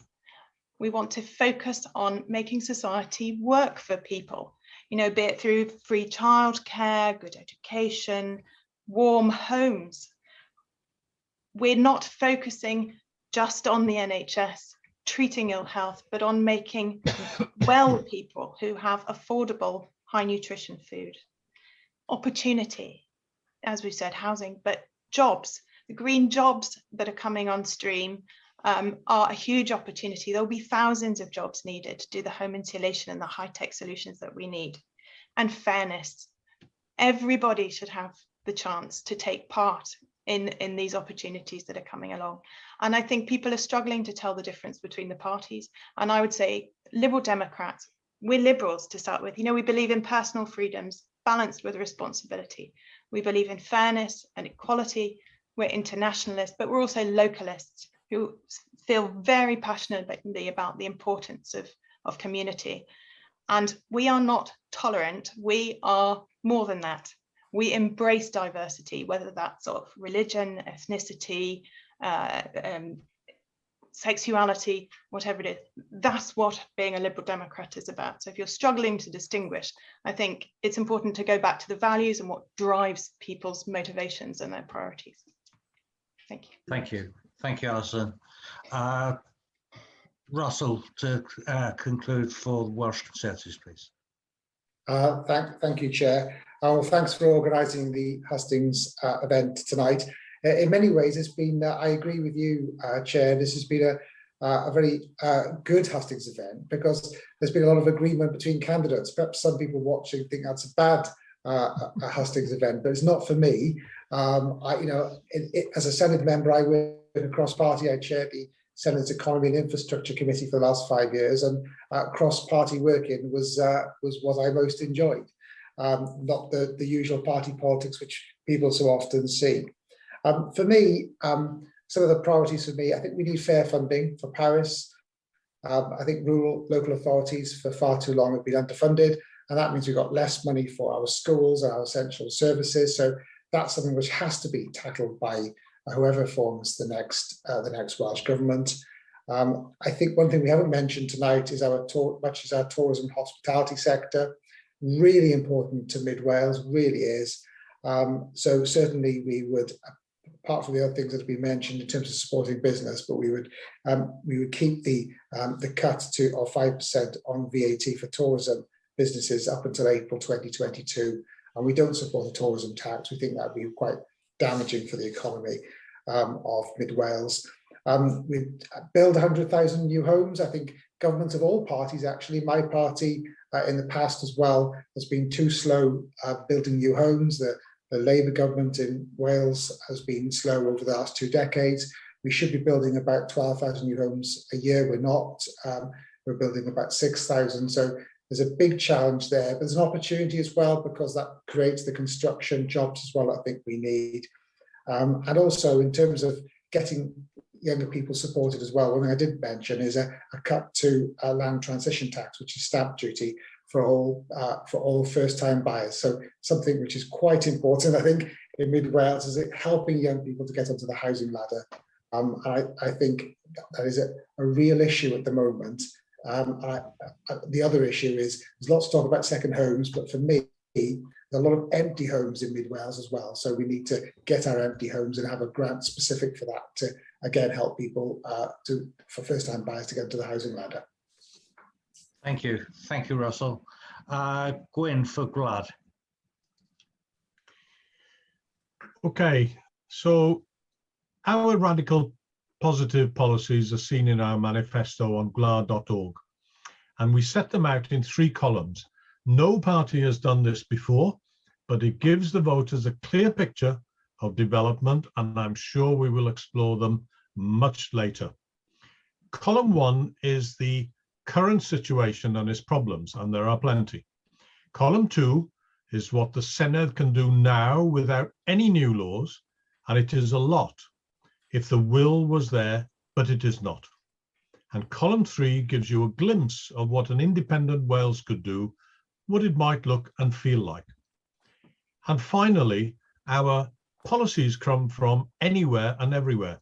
Different parties, different successful independent countries, with one proviso: is it right for Wales? The unionist parties are saying it's better together. If so, why isn't it? Our message is vote for Gwlad, vote for your country, vote for yourselves. Diolch yn fawr. Thank you for that. Thank you. And Kate for Welsh Labour.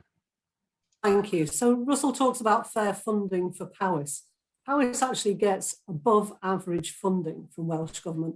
And instead of talking about fair funding, I would like to see competent use of that 192 million funding from Welsh Government in Powys. So I saw a fantastic cartoon, which was quite frightening. It would have been more frightening if you were in the House of Commons, I think. So it's 3 tsunami waves hitting the House of Commons. The first one was COVID, the second one's Brexit, and the third massive one is climate emergency. COVID, I think we have dealt with reasonably well in Wales. I think Mark Drakeford has been competent and clear and got us through this. I see 18-year-olds in Wales are being asked to come for their vaccine now in Powys in particular, which I think is a real advance.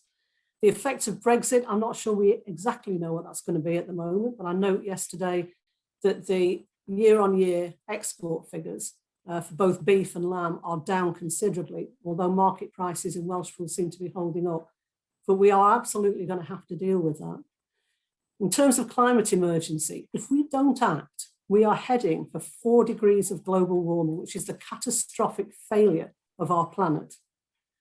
And the 16 and 17-year-olds who will vote in this election will suffer that, and so will their children. I believe that we should stop sitting on the sidelines in Montgomeryshire. In the past, Welsh Labour has put up candidates, but we haven't fought for them. No offence, Russell, but we have long hoped that the Liberal Democrats would unseat the Conservatives. But the Liberal Democrats' vote has gone down in the last 7 elections. We've started fighting for Montgomeryshire now, and we're an active and vigorous local party who involve ourselves in the local community. So I'd ask you to vote Labour in this election. I ask you to vote to put Labour at the heart of Montgomeryshire and put Montgomeryshire at the heart of Welsh Government. Diolch yn fawr. Thank you, Kate.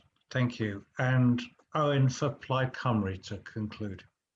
Thank you, Chair. And I'd like to, first of all, thank you and the team from Monty Hour for hosting this tonight. And to thank, I was going to say my fellow candidates. That's not quite right. But my fellow. Oh, yes, yeah, that great big box of cheese from Alison, which is very. But my fellow hosters, I think it's been constructive. I think it's been about policies rather than people, and I hope it's been helpful. Yes, yeah, sometime it'll all get sorted. Could you mute, please, Mr. Wixie? Could you mute, please? Thank you. I will indulge myself in a little bit more politics before we finish, because a lack of self-confidence has always been part of our national character here in Wales. But the last year and a bit has shown that we can take responsibility for our own affairs, even on matters of life and death, and have great success in doing so. Now imagine what we could achieve if we had that same control over our welfare state, our justice system, all of our economy, and our place in the world. The experience of COVID has shown that we can run our own affairs, and we believe that we should run our own affairs. The UK will always be a family of nations. I myself was born in England. I even cheer for England, dare I admit it, on Rugby Day. My surname comes from Ulster, from my great-great-grandfather who married a Scot. But like all families, eventually the children grow up. They move out and they start to live their own independent lives. We think it's time to do that now, but we'll still be family. As we move into a new era of three-party politics in Wales, we need to think about who we want to represent us. Do we want more of the regular, reliable rhythm we've had for 22 years? A Labour government that frequently overlooks us and can feel as distant as London? Do we want an extra portion of Boris Johnson, a man who, if you believe what you read this week, couldn't care if we were alive or dead? Or do we want a new government with new thinking and new priorities? We want to represent all of Wales and bring it together from Offers Dyke to Cardigan Bay. And Elwyn and Plaid Cymru will stand up for all of Montgomeryshire, from Llansanfraid to Llanidloes, from Mechanlleth to Montgomery. Mid Wales will be the Celtic knot that binds together our nation, as well as the bridge that connects us to our friends, family and neighbours across the border. So for a new politics on the 6th of May, put your trust in us, please. Elwyn Vaughan for Senedd member, David Llywelyn for Police Commissioner, and Plaid Cymru, the Party of Wales. Pleidleisiwch o Blaid Cymru. Vote for Wales. Diolch yn fawr. Thank you, Owen. Thank you for that. And our final candidate and our final contribution tonight, Oliver for Reform UK. Thank you. So we're not a new political party. We're a reincarnation of a party that was developed to respect the democratic decision of the British people to leave the European Union. Whether you believe it was right or wrong to make that decision, it was a decision that ultimately had to be respected if democracy was to mean anything at all in Britain. It's often said we spend too long looking at constitutional issues, and I don't think that's right. I don't spend anything like enough time scrutinising constitutional problems and issues, because all of the systems, structures and processes that determine how decisions are made are set by these institutions, which are, for the most part in Britain, very, very backward. I would also argue they're quite backward in here in Montgomeryshire. It's something I perhaps would like to speak about more if a question had come up, but when Montgomeryshire County Council was abolished by the Conservatives in 1974, to my knowledge, there was no referendum. When Montgomeryshire District Council was abolished in 1996, again by a Tory government, there was no referendum. I feel that powers is far too large, power too distant from citizens for powers to work effectively. There's precedent for dissolving powers. It happened with Dyfed in 1996 when Pembrokeshire and Ceredigion were re-established. And I think that has to be a priority for any politician in Montgomeryshire who genuinely believes in localism. Obviously, alongside that, in terms of the national picture, the Reform Party's long-term ambition, and we're in it for the long term, we'll be standing 650 candidates at the next general election, is the abolition of the House of Lords and its replacement with an elected Senate. Labour, the Conservatives, the Lib Dems, they will never go anywhere near that because it's full of their friends, as we discovered recently, on a plethora of very, very high benefits and expenses and so on. We also need proportional representation so that the dominance of the two main parties is ended for good. In terms of my primary priorities for this county, it is a general hospital for Newtown with the right level of facilities, given the rurality of this county. train stations at Abermule and Carno, and upgrades to Welshpool, Shrewsbury, Welshpool Newtown Road, which is our lifeline into England. Thank you. Thank you, Oliver. And again, thank you all candidates for your contributions. Thank you for the questions. Thank you for those who have listened, and I hope found this illuminating. Let's hope that for our next election, we'll be back in our Montgomery Town Hall, where we can see the whites of your eyes even better. So thank you once again, very much appreciated. Good night to our audience, good night to our candidates. Thank you. Thank you very much. It was good, lovely. Thank you very much. Good, Mark. Thank you, Mark. Thank you, everyone.